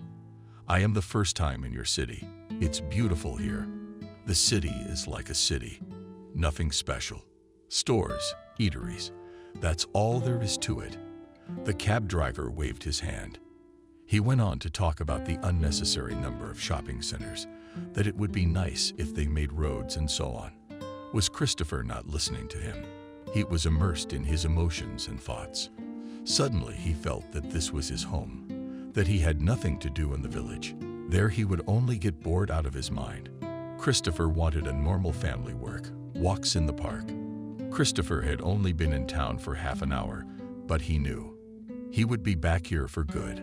Upon returning home, Christopher quickly packed his things, quit his job, said goodbye to his parents, and got ready to go. His mom was very happy for her son. Finally, he decided to do an adult thing. His father also accepted his son's decision and did not argue. The last representative of the youth was escorted around the village. Mom cried in part. Finally, the son became an adult and leaves the parents' nest. Father, however, was worried that Christopher, with his childlike naivety and simplicity, would be quickly deceived in the city. He was worried that his son would be tempted by the temptations of the city and get into some kind of trouble. Stephen helped a friend rent an apartment. Christopher found work quickly. He was a jack of all trades. The guy got a job in a construction crew, doing interior decoration. The pay was good, so he could afford a lot. Christopher quickly changed his closet to a more fashionable, made a haircut. A month later, only memories remained of the humble country boy. He quickly got into the rhythm of the city. He had friends with whom Christopher relaxed on weekends in bars. Not once did Christopher regret his decision. One day, his crew was sent to a rich house. Such cottages the young man had never seen before. 2 floors, a huge territory, a swimming pool. One can only dream of such a place. The owner was a grown woman named Betty. Her husband had passed away long ago, and now she was running his business. She was a typical business lady. One look at her made one uneasy. She gave instructions as well as the foreman, though even he was afraid of her and would not argue with her. Betty didn't have much respect for the workers. She demanded that they do everything faster, but without losing quality. She walked around the grounds and constantly pointed out small flaws. None of the construction workers liked her. Christopher thought that this woman was deeply unhappy. That's why she had such a fierce temper.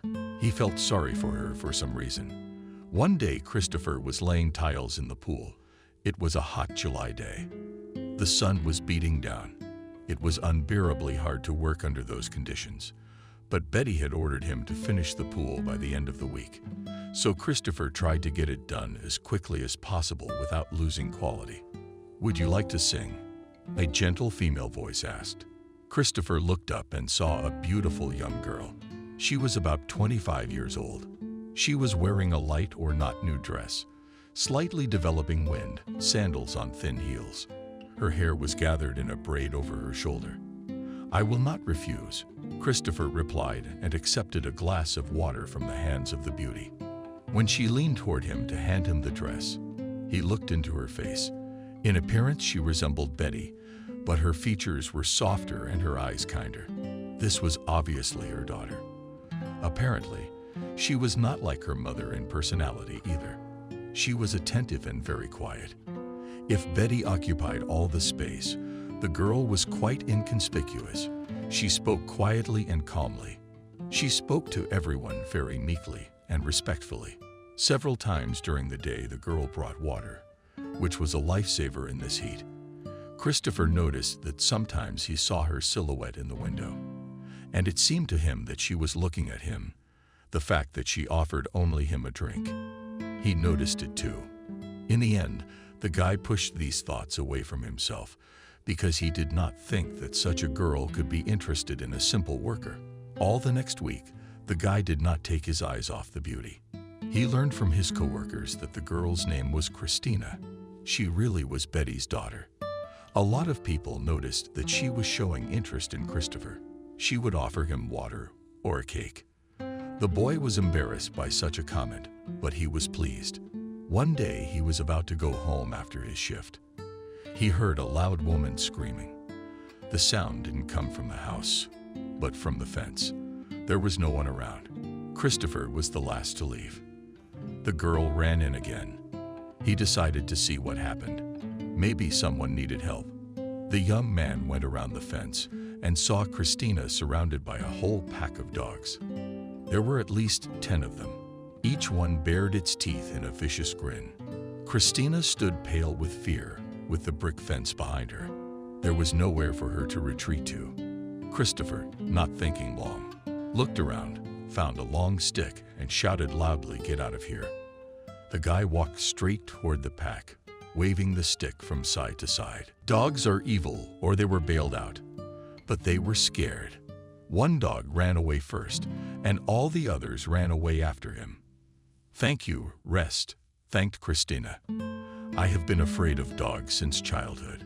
I was once bitten by a neighbor's Rottweiler. It scared me for life." Christina lifted her skirt to show the bite. The scar was impressive, but Christopher was more attracted by the slender leg that the girl exposed. He even blushed with embarrassment. "Come on. Anyone would do the same," he said. "My name is Christopher, by the way. I guess we can get acquainted now." "Christina," the girl replied, smiling. "Maybe I'll buy you coffee or dinner." As a sign of gratitude, Christopher did not refuse to spend the evening in the company of a pretty girl is always nice. To dinner. He, of course, did not let her pay, although the amount in the check was impressive. Christina chose restaurants to her taste, and she was accustomed to all the best. After that evening, the guy had to squeeze hard financially to reach his paycheck. They talked all evening as if they had known each other for a long time. Christina listened with interest about village life. It was all a wonder for her. The girl told little about herself. She decided not to embarrass a simple guy with stories about the happy and carefree childhood of a child from a rich family. She had never faced any difficulties in life. The only tragedy in her fate was the death of her father. Her dad was into extreme sports. This led to the man's death. He crashed on a motorcycle. So now Christina was wary of two-wheeled transportation. Even bicycles she tried to avoid. After the tragedy, her mother became even tougher than she'd been before. She just lost her mind. She felt like the head of the family, even though she'd been in charge most of the time when her husband was alive. When Christopher returned home, looked at his bachelor's humble abode, his head was filled with sad thoughts. He liked Christina very much, but he realized that this girl was not at all on his level. She would never seriously consider tying her life to him. He would have to look at girls more simple, like those he meets in clubs. With Christina, he spent 2 weeks' worth of his budget in one night. The next day, Christopher didn't notice Christina. He figured the girl was embarrassed about last night's date and would avoid him from now on. The shift was noticeably duller without her. The coworkers also noticed that no one offered water or a skewer to the guy today. They were teasing Christopher, but he paid no attention to these barbs. He wanted to finish his work as soon as possible to complete this project and forget about Christina forever. The girl, however, did not regret the date in the slightest. She liked Christopher too, and unlike him, she had no prejudices about the difference in their social status. Of course, she had noticed the way his eyes had rounded when the waiter brought the bill. She had no illusions about the earnings of a mere construction worker, but the girl was pleased with the gesture that Christopher had performed. She didn't come to the construction site not because she was hiding from the young man. It was just that her friend had a wedding, and where Christina was a witness. She had no idea that her absence would make Christopher so sad. When Christopher saw Christina the next day, he couldn't contain his smile. It formed on his face. The girl responded in the same way. Both were a little embarrassed by their unexpected joy. "Why didn't I see you yesterday?" said Christopher, trying to contain his embarrassment. "My best friend was getting married." The girl shared the news. "Imagine, I caught the bride's bouquet." "Your boyfriend must have been happy," joked Christopher. Thus, he decided to find out if Christina had a suitor. He was embarrassed to ask directly. "I am a free girl," she replied and winked. "I will wait for my soulmate to show up." Christopher was pleased with this information. By the way, Christina was flirting with him. He guessed that she didn't mind accepting advances from him. Her smile and wink were quite unmistakable. Christopher took it as a sign. If the girl herself showed interest in him, he should take a risk and try to get her. Christina liked Christopher's modesty, his shyness, and simplicity. The guys in her circle were quite different. They were all arrogant, narcissistic. None of her acquaintances would give up their last dime for a favorite bill. They loved as much as they loved themselves. That's why the simple guy Christopher seemed so interesting to her. Buying a bouquet for him was an act. And those gorgeous flowers she received from other suitors, not for her, not for them, meant nothing. From that moment on, Christopher no longer shied away from anyone or hid his sympathy from his coworkers at their comments. He didn't care. He gave Christina flowers, took her to movies and restaurants. Yes, for this he had to touch his deferred money, which he planned to spend on buying a house. But Christina deserved the best. She wasn't the type who would be satisfied with a walk in the park and a daisy from the field. The girl accepted courtship, happily agreed to meetings. In fact, she did not really care what restaurant Christopher would take her to. But it was nice that he tried to please.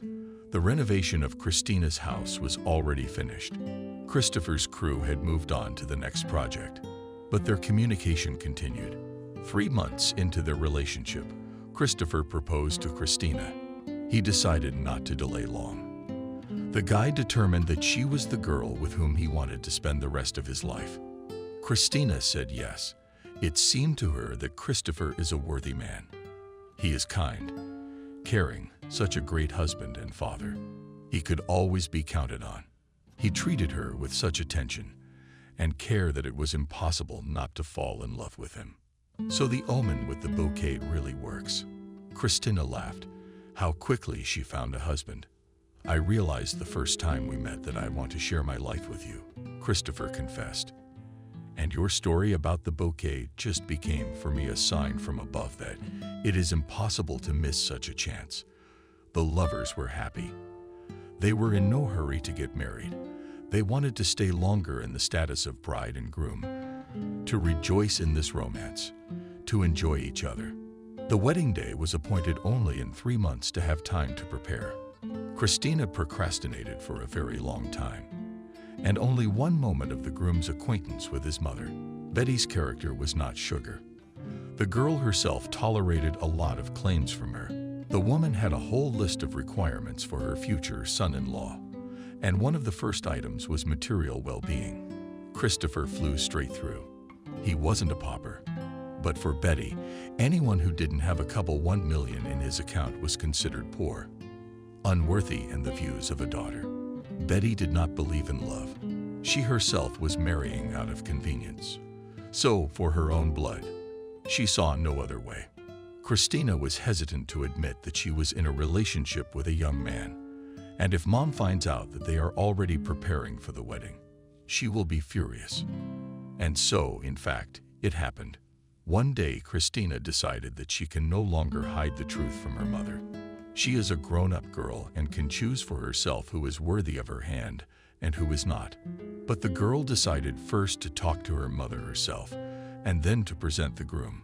How many expensive sets were broken this morning? What eloquent speeches were heard from the people of the houses nearby? As soon as Christina mentioned the engagement, "I put so much effort into you to get you involved with some construction worker," yelled Betty, already spewed out the first wave of emotions. "I don't want to live my whole life with a man I hate, do you?" resisted Christina. "You think I don't know how you really felt about Daddy.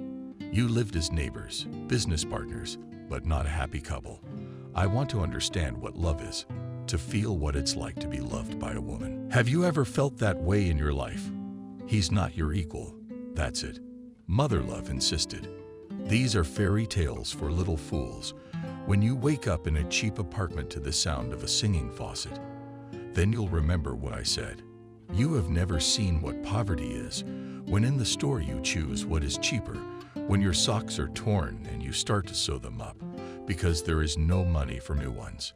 You only have extremes in everything, either untold riches or absolute poverty and carrots on holidays." I laughed at Christina's mom.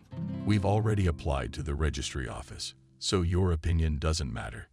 Betty blushed to the tips of her ears. Her anger made it hard for her to breathe. But the woman knew that her daughter was as stubborn as she was. It was useless to argue with him. The woman hoped that her daughter would realize that she had made the wrong choice. "We just have to wait. And I hope he didn't get you pregnant." "What's the rush?" she asked her daughter.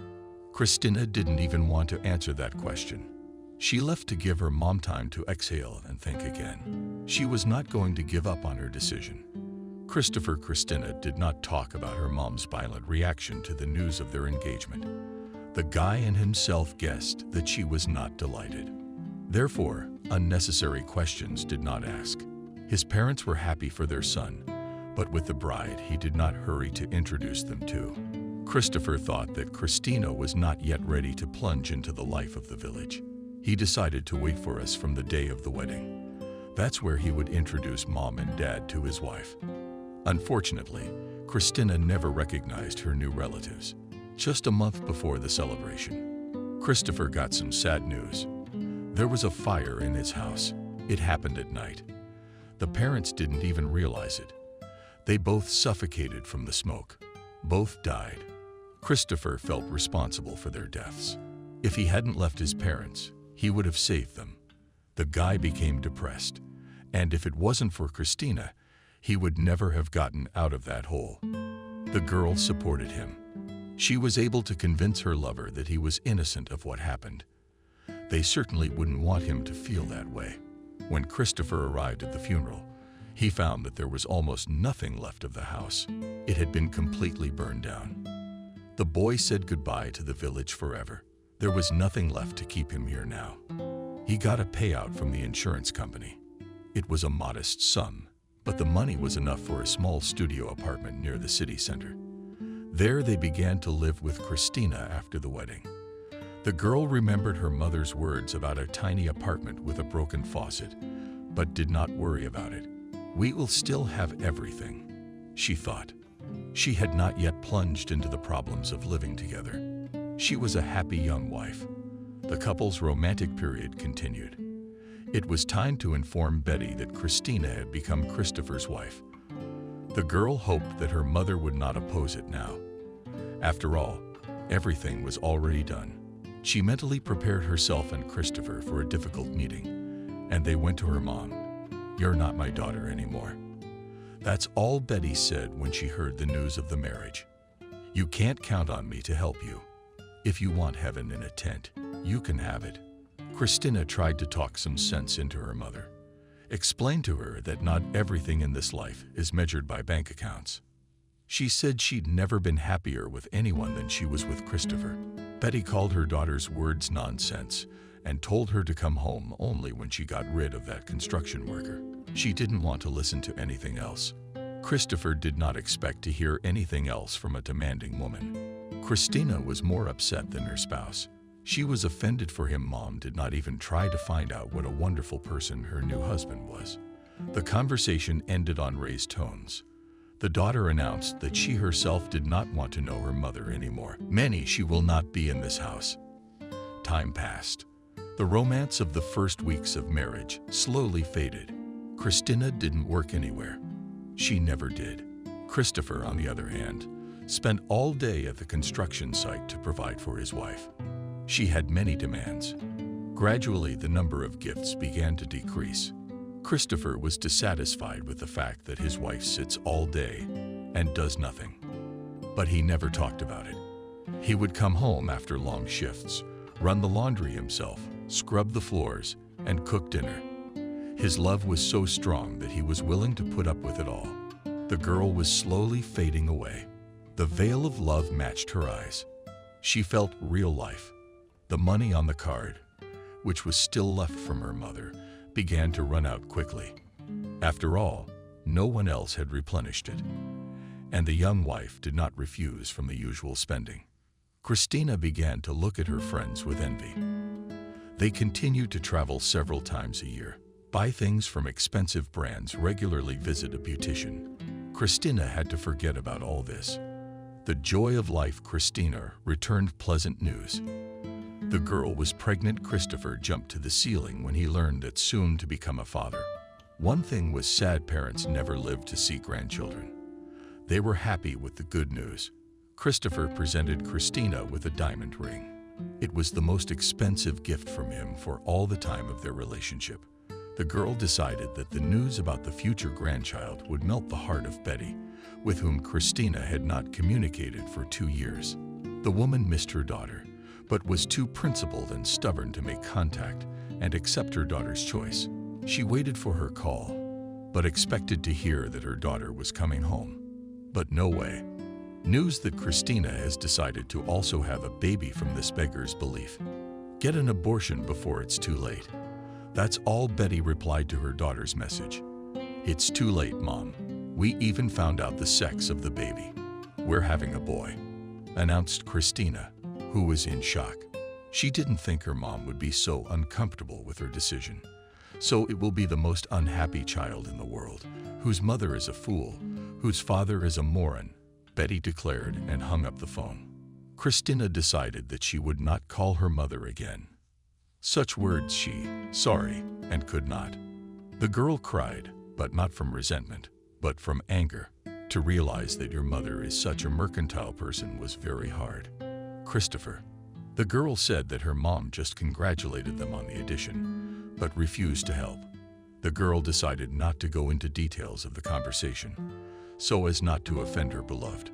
The joy of pregnancy at Christina passed very quickly. It was hard for her. Cabs and constant pharmacies complicated the already difficult life. There was barely enough money for 2 people. How would they pull an infant as well? Christina didn't understand, or she had to take on even more part-time work. He was pulling the family alone. The girl stopped feeling the happiness of waiting for the baby. He had not yet come into the world, and Christina already considered him a burden. She counted on her mother to laugh at her and forgive her.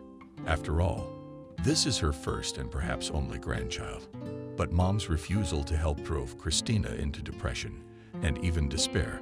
She spent hours looking at baby products, calculated how much money would be needed. Her hair was becoming frizzy from the prices. One day, Christina received a call from her mother. The woman apologized for her harsh statements and invited her daughter to visit. The girl happily agreed to meet. Already in half an hour, she stood on the threshold of her native house. Finally, the mother came to her senses. Now Christina's life will get better, and she will not need to count pennies. Choose whether you need a bathing chair or a high chair. Betty met her daughter kindly and even hugged her. Such tenderness from her mother Christina did not remember even in good times. The woman invited her daughter to the table. She got right down to business. Christina, of course I did wrong, Betty began to say, and I'm happy to have a grandchild. You're my only daughter. As soon as I saw you with that cute little belly, my heart melted. I'm very happy to hear that, the girl replied. But I still can't accept your husband, what he can give you and the baby. So I propose the following to you. You leave Christopher. You move in with me. All the expenses for your maintenance and the child will be on me. Christina thought about it. She didn't mind giving up her love for money. Living in a studio apartment and doing household chores was not to her liking. Her sense of pride was dulled.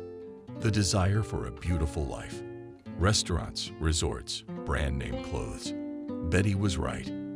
Everything is a comparison. The woman noticed that her daughter was thinking, not hysterical as she had been earlier. That fact pleased the mother. So, not all is not lost yet. And she continued talking. One more condition, but that's not all. And I found you a proper fiancé. He's my business partner. He was widowed 3 years ago. Never found a new partner. I'm asking about you, by the way. You'll marry him. You'll be in business for yourself, and you can help me. Christina's expression changed dramatically. She wasn't happy with that. She had hoped for things to be as they were before she got married. Why couldn't her mom just treat her like a daughter and not a business project? She's willing to put Christina under a creepy man 15 years older than her for her career. Mom, did you know that he was widowed because he killed his spouse? Christina asked. It has not been proven yet. Unperturbedly answered the mother. It won't be. With his connections and opportunities, only it won't bring the woman back. And everyone knows the story, including you. And this isn't the first time he's ruined a human soul. You're willing to sacrifice me to add paranoia to your account. Did you hear my offer? If you don't agree, go back to your doghouse. Betty replied just as indifferently. Christina was angry at her mother again. Only she had thought that everything would be as before. How her dreams were shattered by her mother's vanity. She glared at her, but didn't leave. Fine, you don't want to. Suit yourself. Waved his hand at Betty. Let's at least have tea. You probably haven't tasted normal tea in 100 years. The woman waved her hand to the servants to serve the tea. The governess obediently brought a tray with 2 cups from an expensive china set. She made some sign to Betty and left the room. Well, what's your happiness and the baby's health?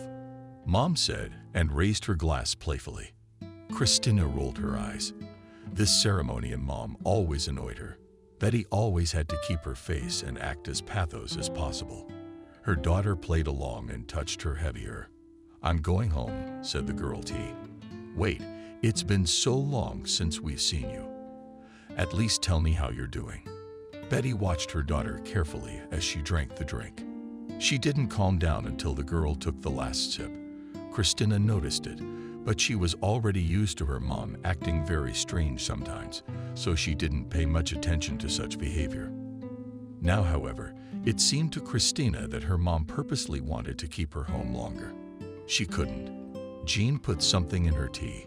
Christina sat at her mother's for the second hour. Her mother's monotonous stories about rich friends and their children had bored her to tears. Betty was telling her who had married whom. Some favorable match. She was still trying to make her think it was a marriage of convenience. In the circles of people like her, that's the norm. Christina's patience ran out. She hailed a cab and said goodbye to her mom. Suddenly, Betty grabbed her stomach and screamed loudly. "Mom, what happened?" The girl was frightened. "I don't know. I feel dizzy and my stomach hurts a lot," the woman replied. Suddenly, a trace of blood began to form on her snow-white pants. The stain increased right before her eyes. Christina immediately called an ambulance. She was very scared for her mom. The girl went to the hospital with her. By the time the ambulance arrived, Betty had lost consciousness. Christina walked from side to side in the hospital corridor. The girl couldn't understand what had happened to her mother. She looked perfectly healthy. She behaved as usual. Finally, the doctor came out to see her. The girl immediately rushed towards him. "Your mom is bleeding," said the doctor. "It's nothing. We stopped it. She's gonna be fine." Why did this happen to her? She's never had any problems like this with her health. That woman was as careful as anyone. She'd have prevented any disease from happening in the first place. Probably some kind of hormonal disruption. The doctor replied. "Can you go in and see her?" Christina went into the room. Betty lay pale enough to blend into the white blanket, which was open to her chin. Despite her obvious weakness, she was telling someone off on the phone. Her voice was quiet, but still stern. "You couldn't give me a proper sign, like marking the mug, and I didn't go to the other side of the world," screamed Mom to the best of her ability into the phone. Somebody gave a quick squeak in a lefty, guilty voice. But the words were indecipherable. "Betty's eyes, and covered with hatred and anger, you're fired. From this very moment, and don't expect any compensation. You will receive a recommendation accordingly." The woman hung up, and only at that moment she noticed that Christina was standing next to her. The girl had heard the whole conversation. It began to dawn on her. Why did Mom feel so bad, and why should it have been her? "You wanted to put something in my tea, and I understand correctly?" Christina asked sternly. "My girl, is it not what you think it is?" Betty started making excuses. Christina and no one else had ever seen such a look on that woman's face. Betty was startled and felt guilty. Her eyes ran from side to side in confusion. "Judging by the nature of your bleeding, you wanted to take my baby away from me. You wanted to induce a miscarriage. Did you?" Christina asked even more sternly. Betty began to mumble something inaudible, and the girl realized that she was right. That realization just robbed her of any feelings for her mother. "How could you? That's your grandson. Do you realize how far along I am? It's killing a living person." "I'm sorry, just me," the mother said, tears spurting from her eyes. That's when Betty really realized what she had done. She stared at the table, angry with horror at her daughter, who looked at her like a wild animal. The woman felt like a monster. It became unbearable for her. Disgusted with herself and ashamed, she could not find words to justify herself. She just opened her mouth like a fish thrown on dry land. Christina abruptly left the room so that her mother would not see her tears. She realized firmly that she would never speak to her again. Of course, Christina was no angel either. Even in the morning, she was ready to leave the man she loved for money and a rich life, but she would never dare to kill. The girl returned home completely devastated. Christopher was frightened when he saw his beloved in such a state. Christina did not tell him anything. She was ashamed of her mother. In the evening, Christina felt sick. Her blood pressure was high and her stomach was very tight. Christopher was frightened for his pregnant wife and immediately called a doctor. Christina was put in the hospital for preservation. The girl had a threat of miscarriage. She blamed it on her mother, who almost got what she wanted. What she wanted? I couldn't get my head around it. How Betty could even think of such a thing. Christopher visited his wife every day. He always brought her flowers and treats, but Christina didn't need anything anymore. In the ward, she met the other boys-to-be. They bragged about gifts from their husbands. They told about the renovation of the nursery, how many things they bought. It was very hard for Christina to listen to this. Her child won't even have his own room. She couldn't afford to buy him 3 outfits a day. Christopher was doing everything in his power to provide the family with everything they needed, but he could not satisfy all of Christina's desires. The man began to notice that his wife is withering. What was the reason for her sadness? He didn't understand. He kept telling her not to be nervous. "See what you've done to yourself." In an instant, Christina, "I'm sick of it all. How can I not be nervous when I realize my child will never go to a good school? He won't have fancy clothes or good food. We won't be able to show him the world." The girl spoke up. "And if both parents worked in our family, maybe we could afford more." For the first time in his life, Christopher reproached his wife for something, but he was offended to hear her claims. She knew she wasn't marrying a millionaire. Christina was dumbfounded by such words. She had never been forced to work in her life. She had never thought that she would get up early in the morning to go to some office, to get there through traffic.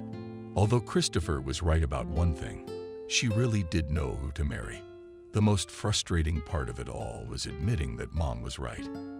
After this situation, Betty tried several more times to reconcile with her daughter. She accepted her pregnancy and forgave her choice of a poor spouse, and was ready to help financially. But Christina didn't want to hear from her. And I didn't understand why the girl was acting like that. She dreamed that her mother was interested in her grandchild, and now she ignores her. He tried to ask a couple of times, what caused such a drastic change?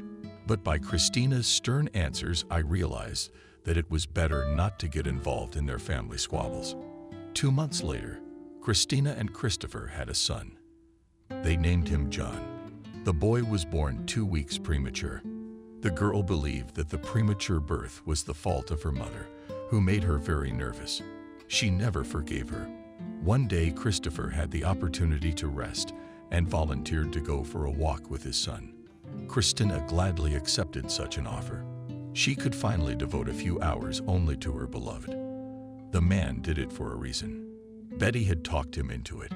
She wanted to see her grandson very badly. The reason for the mother-daughter conflict remained a mystery to Christopher. Betty dared when she saw her grandson. She didn't take her eyes off him for a moment.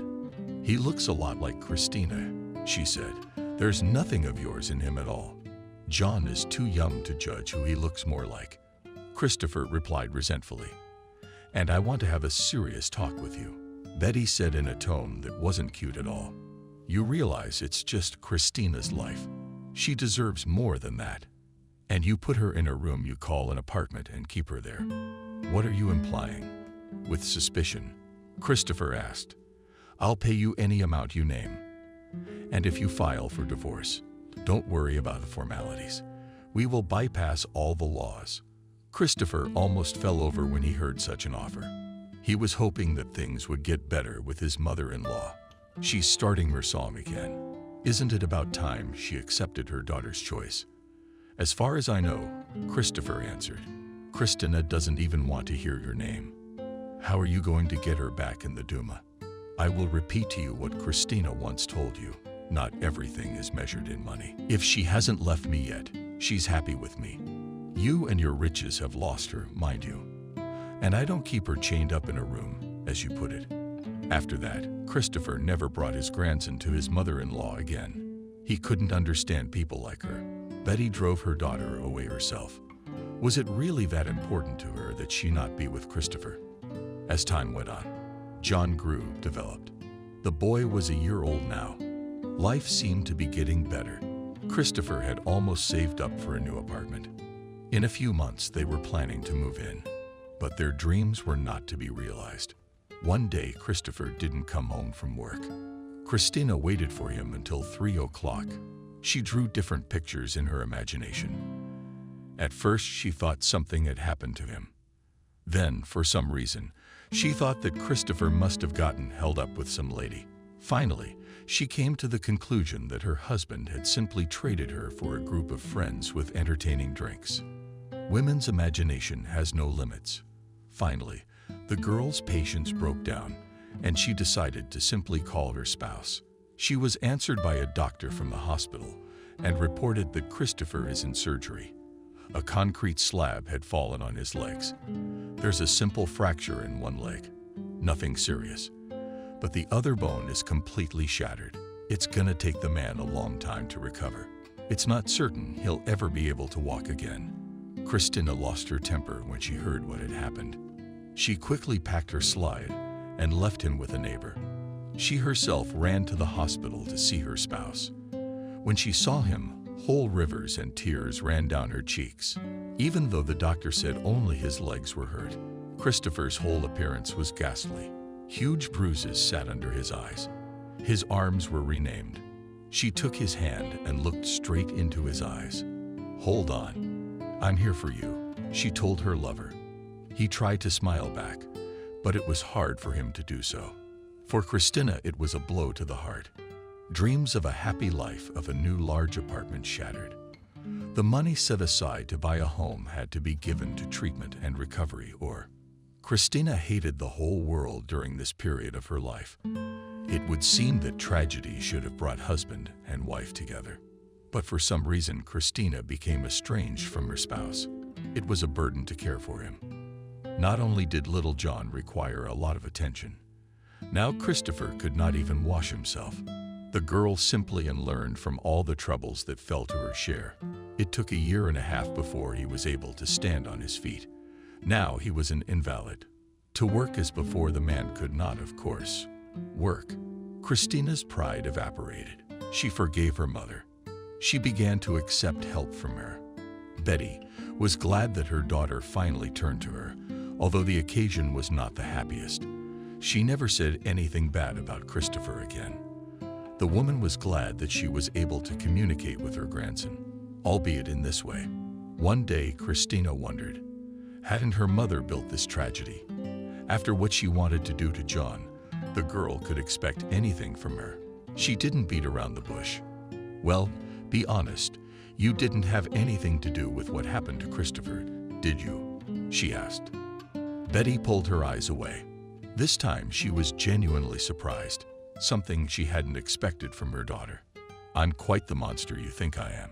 I didn't even know what happened until you told me," she replied. Christina still decided that indeed it was too harsh even for her mom. Such thoughts never entered her head again.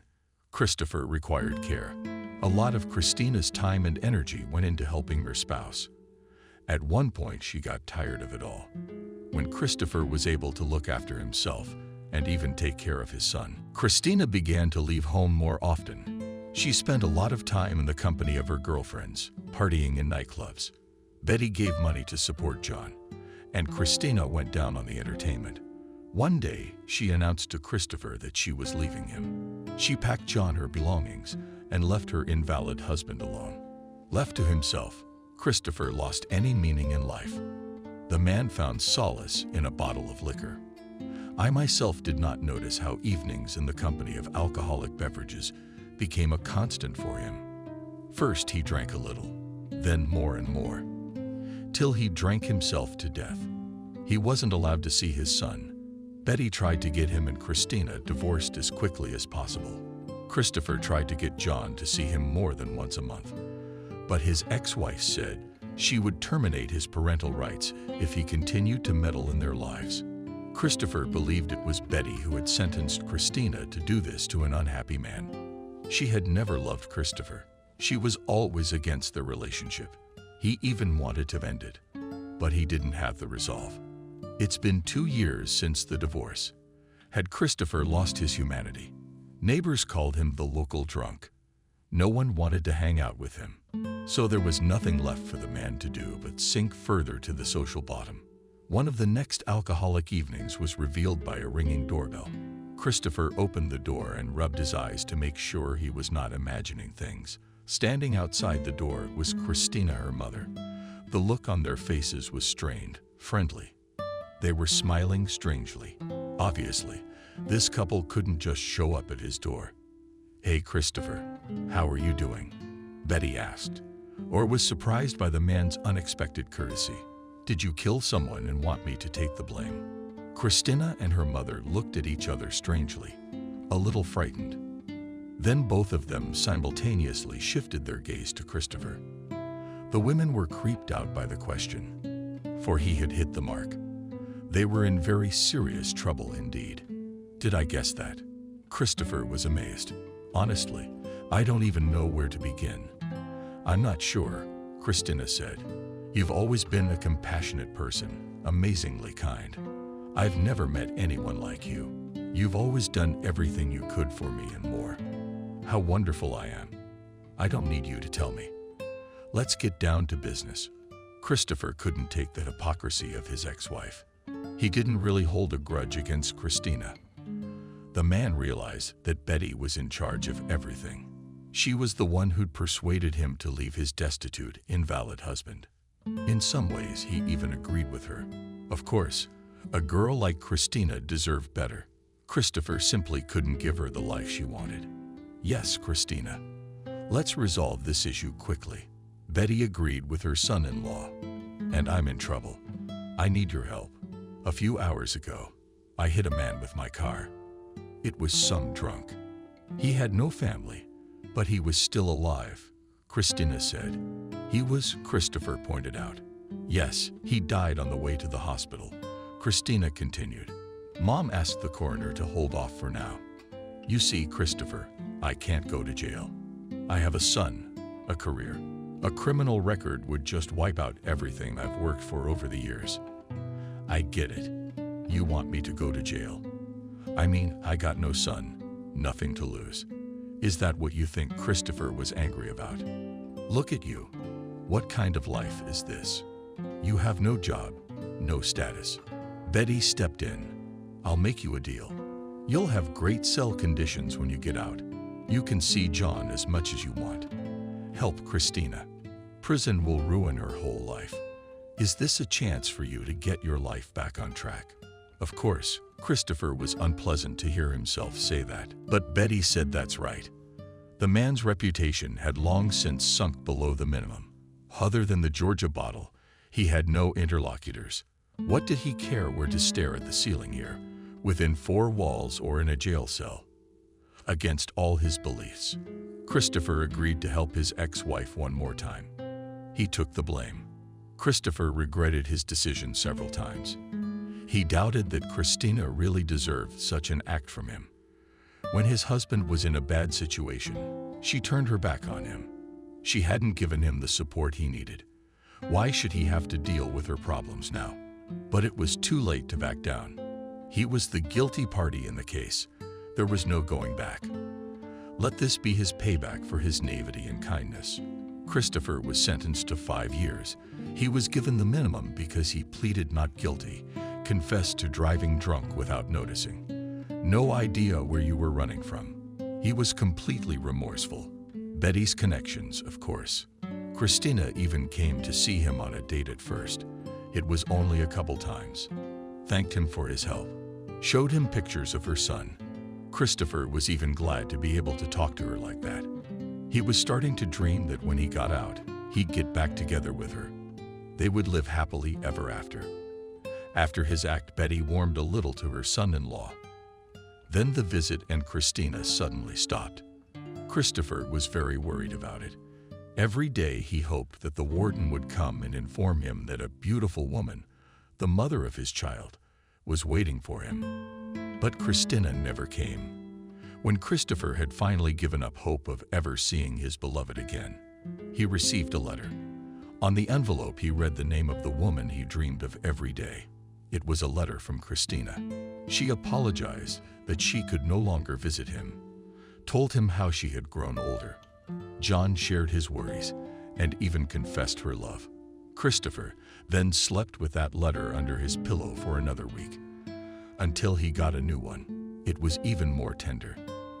The man treasured all the letters he received from Christina.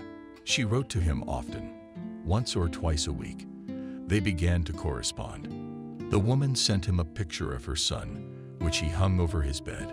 Christopher admired the son, remarked how much he looked like him. But there were traits of his mom too. He asked Christina to send him a picture of herself, but she refused. Said she didn't want other inmates looking at her. Christopher served his sentence in a colony where the regime was not very strict. Some prisoners even managed to sneak a cell phone. Once he asked one of them for a gadget. He had to give his rations to a criminal for 5 minutes of internet access for 2 months. Christopher went to Christina's social networking page. There he saw pictures of her on vacation. The man was surprised, because in her letters she did not tell that she flew to the sea. But he decided that she just did not want to alarm or upset him. For now he lay on a hard window pane and saw the sun only through the small window of his cell. It was basking beside the lascivious sea. Christopher again felt the harsh injustice of his situation, but dreams of his beloved dispelled his misery. Christina wrote that she missed him. The girl repented for leaving Christopher. She said she was waiting for him. Christopher himself had already begun to count the days until his release. The man dreamed of how they would be together again when he was released, how he would hug and kiss his beloved. The sentence stretched unbearably long in these dreams, and it seemed that it would never end. In prison, Christopher had only one contact with one person. It was a very young guy of 19 years old. He went to prison a year after Christopher. All this time, the man stayed away from the other prisoners. He was a loner. The frightened boy immediately caught Christopher's eye. He didn't look like a criminal. He looked for someone who didn't cause him fear. And he came upon Christopher, who was also scrutinizing him. The man himself approached the new prisoner and started a conversation with him. The guy's name was Robert. He was sentenced to 7 years. He had been sentenced for major fraud. He worked in a bank. He was an ordinary manager, making loans. The boss framed the young man, sent the young man to ruin his youth behind bars, and he got away with it and went to a warm country. Christopher didn't like injustice. He felt sorry for Robert. He understood perfectly well what it was like to be in such a place when you were not guilty of anything.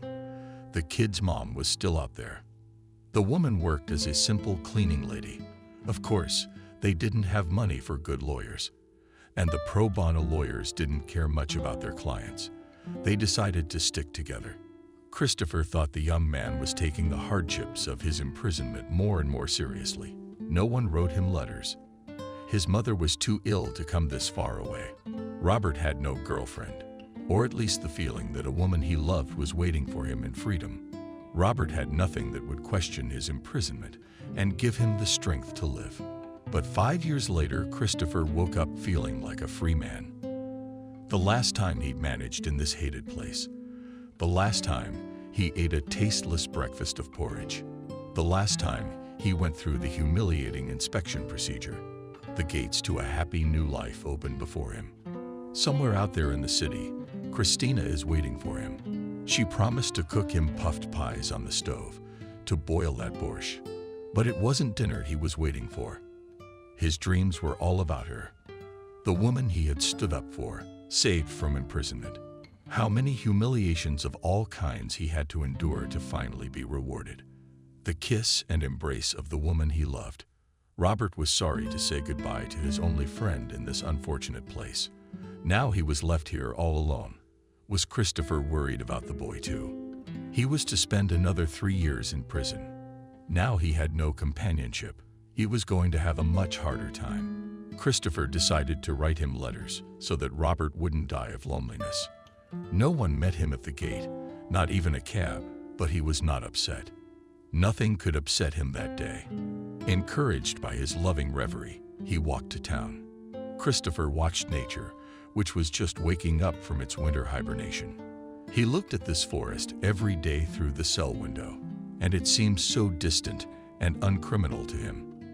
And now he stood next to these trees, could touch them, smell the fresh resin. Even the sky beyond the fence was fresher and cleaner. The grass wasn't interpreted by a dozen mere criminals. It grew along the road, untouched by anyone. The man walked without looking around. He had only one goal, after all, to get to town as soon as possible. But suddenly he heard someone crying. Christopher tried to ignore it and went on. But the sound only grew stronger. The man could no longer ignore it. It sounded like a woman crying. He looked carefully deep into the forest and noticed some movement there. Christopher went towards this moving. After walking a few steps forward, Christopher realized that there was a man there. He approached again and froze. There was an old woman sitting by a tree. She looked very unhappy and shabby. She had evidently spent several days in the woods. Her face was sooty, clothes in hibernation on and torn in several places. "Grandma, what happened to you?" "Careful," he asked. The old lady did not answer. She was disoriented, did not even notice that someone approached her. Christopher came closer. He tried not to scare her too much. Finally, she turned her attention to him. Her eyes were distraught. She did them a few times and squinted to get a better look at the approaching man. "Are you an illusion or a real person?" In disbelief, she asked. "Real you can touch," good-naturedly replied Christopher. "What are you doing here?" Grandma said that 3 days ago she went into the forest, but she couldn't get out of it. She got lost. Christopher calmed her down, said that she was just a few steps from the road. But the old woman had given up hope of rescue. She gave up and sat down under a tree to die in peace. "Death is canceled for today," Christopher announced cheerfully. "You must be very hungry." He took out a bun from his pocket, which he had left from breakfast. Christopher hoped, of course, that Christina would come for him, but he didn't count on her much, so he decided to take some bread with him on the road just in case. It was a good thing he hadn't gotten hungry yet. Grandmother greedily chewed on the lush rebellion. Prison bread was not tasty, but after so many days of starvation, it seemed like a delicacy to Grandma. "I think we should get out of here," Christopher suggested. The old woman nodded obediently. She wanted it just as much. Christopher led Granny out of the woods. She was surprised to notice that she was actually going to die. Just 20 paces from the road, Christopher told her he was on his way to see his beloved. The old lady remembered that she had once had love. She said it was a feeling that had to be fought for. It was the only thing that gave life meaning. Did Christopher agree with her? If it wasn't for Christina's letters in prison, he wouldn't have survived. They gave him moral support. Fortunately, about 15 minutes into their journey, a car drove down the road.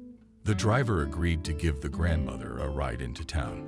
Christopher did not fit into the car, but he was not upset and continued on foot. Christopher did not notice how he passed 10 kilometers on the road and found himself near the city. How much did he miss the noise of the construction site? Car horns, snippets of conversation. How many people are there? Everyone's got their own families to worry about. Everyone's in a hurry. Christopher walked alone and scrutinized the faces, different from those of his fellow inmates. The man had a similar feeling the day he first got out of his village. There, too, he had been imprisoned. Now he felt that pleasant sense of freedom. With all his legs, Christopher rushed to the cherished house where they had first met, where he'd been barred for years and years before prison. To Christina's house, where she was already waiting for him with promises and pies, where his son lives, already very grown up. Even the inevitable meeting with his hated mother-in-law didn't dampen his mood. An hour later, Christopher pressed the bell. His heart was ready to fly out of his chest. He was anxious. 1,000 times he imagined this meeting and couldn't believe he had waited for this moment. Finally, the door opened, but behind it stood a different woman than the one he had dreamed of meeting. The door had been created by Betty herself, not even sent a governess to do the job. "Well, hello, Vitek," jokingly and even affably greeted Betty. "You're free already." No, they let him out for a walk. Christopher was burning with impatience. "Where's Christina?" "She's not here." "Don't take this the wrong way, but don't come here again." Instantly, Christopher's world went black and white again. What's that old Nigra up to again? How many times can you mix it up with Christina? Happiness. Where is Christina? I ask again. Christopher was shaking with anger. She said she was waiting for me, dreaming of meeting me. And you're prying again. I do not know what you made up for yourself, but Christina has already married a foreigner 2 years ago and moved to France with him. She's not here. Why are you telling me fairy tales? Christopher was losing his temper. She wrote to me a month ago that she couldn't wait to meet me, that she loved me and everything like that. Maybe someone was just playing a joke on you, Betty suggested. The woman pulled out her phone and showed pictures of Christina standing in front of the Eiffel Tower in the arms of a man. Then pictures from the wedding. Christopher couldn't believe his eyes. How many years he'd been living in his imaginary world. He'd just been tricked, given false hopes. Did you set it all up? True to hissing irritation, Christopher spoke. Put me in jail and gave my daughter away quickly to someone else. How cleverly did you pull that off? No humanity at all. 5 years. 5 years I lived with the mere hope that Christina and I would be together. She should have been the one rotting in a cell, sharing her life with thieves and murderers. That was where she belonged. Betty did not portray a single emotion of restraint on her face. The woman could only be envied. Of course, she understood how hurt and resentful Christopher was right now, but there was nothing she could do about it. Christina was gone. She was never coming back, and she was never going to resume her relationship with Christopher. The girl didn't write him any letters. It was someone's evil joke. But you spent 5 years believing you were okay, said Betty. It's a lot easier to live knowing someone loves you and waits for you, and finding out that it's all a lie, you think, is easy and nice too. Realizing you've been living someone else's fantasy for 5 years. Christopher said it very well. He was suffering, and he couldn't hide it. The tears were flowing. The man could not hold them back. He raised his eyes to the sky and prayed that it would end, that someone would wake him up now and tell him that it was all just a terrible dream. Christina was really waiting for him and loving him. But no one woke him up. The dream was not interrupted. Betty closed the door and leaned her back against it. On the other side, she could feel Christopher pounding on the metal, heard him yelling and demanding to open it. The woman was crying. She knew he was hurting and hurt, but there was nothing she could do. Find words of support and comfort. Betty simply wasn't capable by nature.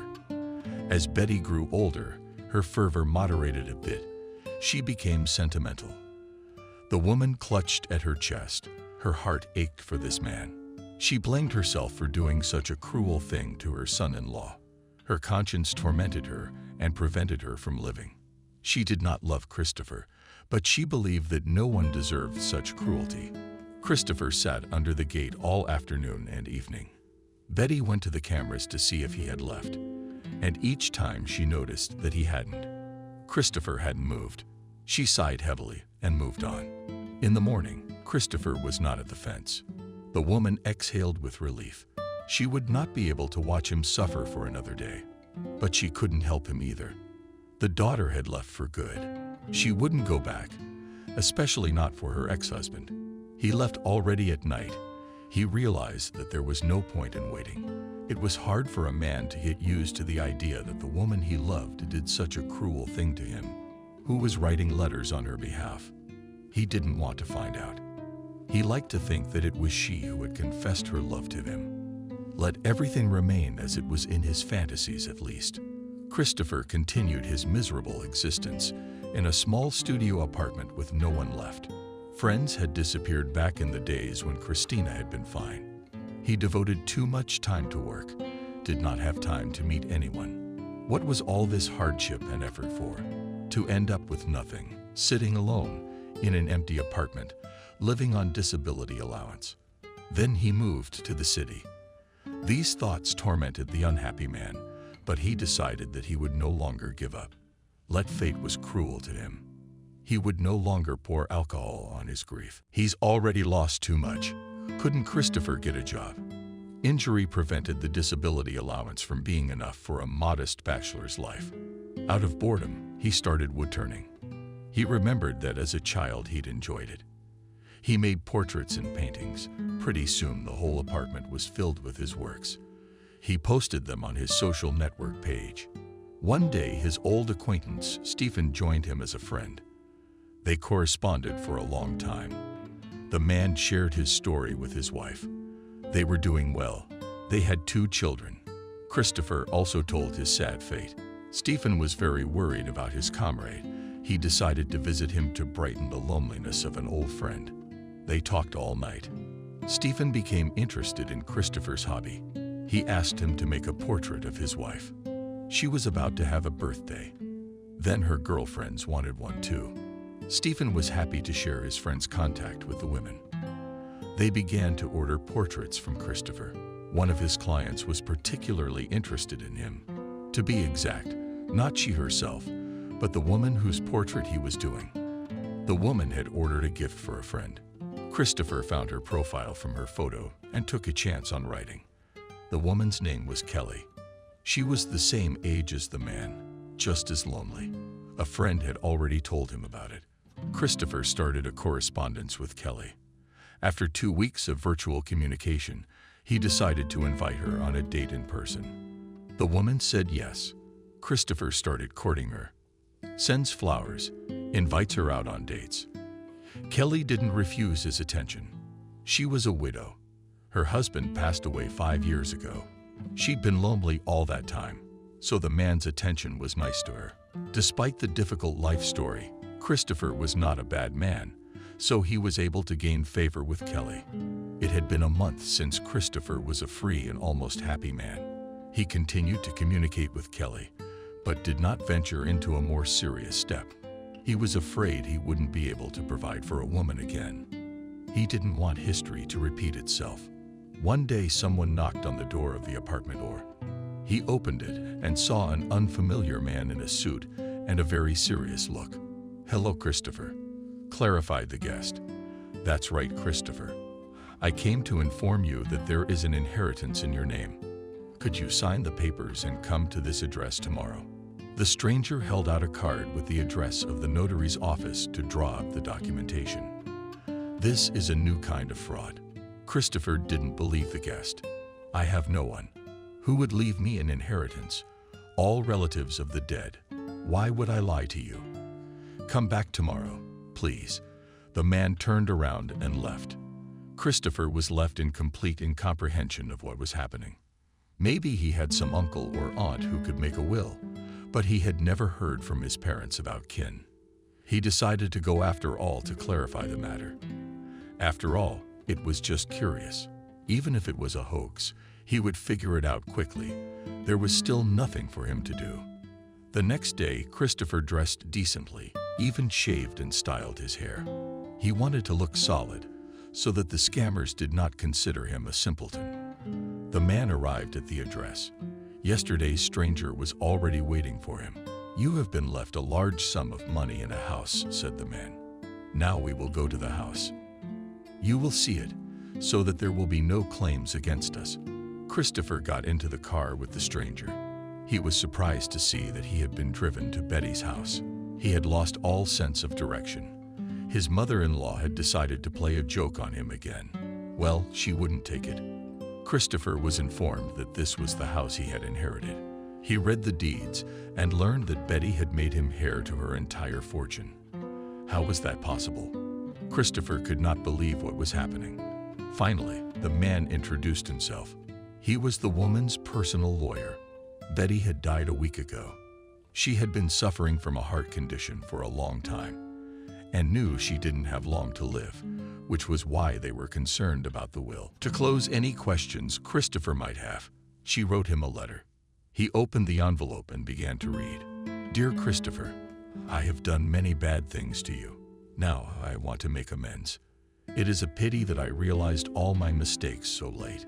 Maybe if I had accepted you right away, all the misfortunes you had to go through would not have happened to you, and I realized that you're a good man. When you first brought John to me, Christina hated me, and you went along with it. As soon as you got in trouble at work, Christina immediately told me that she wanted to leave you and agreed to marry the man I grabbed her. But I refused, and I insisted that she had to help you. She didn't last long. As you remember, she left you anyway. When the car thing happened, I also asked her not to ruin your fate, but she insisted that you would agree. She also knew that you were a very good and reliable person. I believed and hoped until the last moment that you would say no. When you agreed to take the blame, I was once again convinced that I'd never met anyone worthy of you. It hurt so much when I watched you in court. I realized that your life was being ruined. Christina left for France almost immediately after your incarceration, and I made her come to the visits. I wrote those letters, but I didn't want you to be hurt. I wanted to do something to brighten your stay in the zone. Unfortunately, I haven't forgiven my daughter, and I won't. What she did to you was inhumane. To make it up to you, I've decided to leave the business, the house, and the savings to you. Christina won't get a penny from me. She doesn't even know I'm sick. We stopped communicating a long time ago. I think you can manage that money properly. You're not a stupid man. Forgive me if you can, and I want you to know that I love you like family. All my efforts to talk sense into my daughter have been pointless. It was my own fault, and I paid for it. After Christina went abroad, she didn't even call me once. I became useless too. I guess I deserved to be treated like that. I hope at least my memory will be good. I apologize. Once again, I hope you find happiness in this house. Did Christopher read the message from his mother-in-law? Tears were running down his cheeks. He recognized the handwriting immediately. For 5 years, he had stared at those letters in his prison cell, so everything written here was true. Christopher looked at the notary and waited for some comment. "Sign the papers now." That's all he said. Christopher silently took the pen and left his signature. He was now the rightful owner of this mansion. He went outside and looked at the pool where he was laying tiles. It was here that Christina stood and watched him. And here he sat and tried to furtively glance at the beautiful girl. I must remove this pool immediately so that it does not remind me of that time, Christopher thought. He went further to look around the rooms. In the study on the desk, he found his letters that he had addressed to Christina. Some of the letters were sprawled out. Apparently, whoever had read them earlier on the paper had tears. But it wasn't Christina. She hadn't even received them. Christopher realized how wrong he had been about Betty. How many curses had he wished upon her? She was his greatest enemy. He hated the woman. There were conflicting emotions inside him now. It turns out she was on his side almost all the time. He had so identified with Christina. She was willing to trade him for some old man for money, deprived Christopher of his son. Will he ever see him again? The lawyer said Christopher didn't have to worry about the business. There have been supervisors there for a long time who oversee the whole process. Christopher will only receive replenishment. There will be no need for his involvement. The lawyer himself will always be available. Christopher didn't move into the mansion right away. It took him a while to get used to the idea that he would now have a huge fortune. He didn't move in until a month later. In the meantime, he continued to care for Kelly. With the woman he loved, he did not share the news of his wealth. For the first time after the move, he hid from her new place of residence. When Christopher became convinced that Kelly was not interested in money, he decided to invite her to his luxurious house. Kelly did not change her attitude towards him. Christopher did not notice any change in her behavior either. When Christopher heard that Betty's lawyer would now work for him, he remembered his prison buddy Robert. He asked the specialist if there was any chance of getting the party an early release. "Anything can be done with your powers," the lawyer answered him. Christopher quickly recalled in his memory the name of Robert and gave the number of the colony where he was serving his sentence. The lawyer promised to solve this issue within a month. In fact, it took him only 1 week to release the guy. The case was not as complicated as it seemed at first glance. After being released, Robert was brought to visit his savior. "And you didn't tell me you lived so richly," amazed at the luxury of the mansion. "Robert, how can I ever thank you? Just try not to get into any more stories." Christopher laughed back. "And I got rich just recently." On top of that, Christopher decided to give Robert his old apartment. He had so much money now that there was no point in selling it. He could afford to buy 100 of these studios. It was sitting idle. Robert could not believe his good fortune. He fell to his knees in front of his savior and said thank you without stopping. Christopher got him a low-level position at his company. If he performs well, he'll eventually get a promotion. Under Christopher's leadership, you don't have to worry that someone will cheat or set him up again. Christopher's good deeds didn't end there. He decided to thank everyone who ever met him in life and showed him sympathy. The man did not forget about his friend, who once pulled him out of the village and helped him get settled in the city. Since Stephen had everything in life was good, he did not need money, then Christopher decided to simply realize the dream of a school friend. He had always dreamed of seeing the ocean. The man paid for a fancy tour for him and his family. Stephen promised not to forget such a chic gesture and someday respond with the same wonderful gift. Christopher also remembered about his grandmother, who was saved in the forest. The same lawyer who had gotten Robert out of jail had helped him find her. The grandmother said she didn't need anything. She was already grateful for saving her life. But Christopher noticed that the house she was living in was about to collapse. He bought her a new place to live. The old lady recommended that Christopher run for mayor of the city. She would vote for a man with such a kind heart. Christopher just laughed in return. When all the good deeds were done, the space debts were paid back. Christopher thought about his own life. He was tired of being a bachelor. He dreamed of having a favorite woman at home with whom you can spend joint evenings, discuss the news. The man decided to make Kelly a proposal. He did it very beautifully in a chic restaurant with live music and a huge bouquet of flowers. Of course, the woman could not refuse her favorite man. A year and a half later, Kelly and Christopher got married. The wedding they played chickly. Finally, he had everything he dreamed of, and even more. A wife he loved, a beautiful big house where he and his wife had remodeled. Was Christopher happy?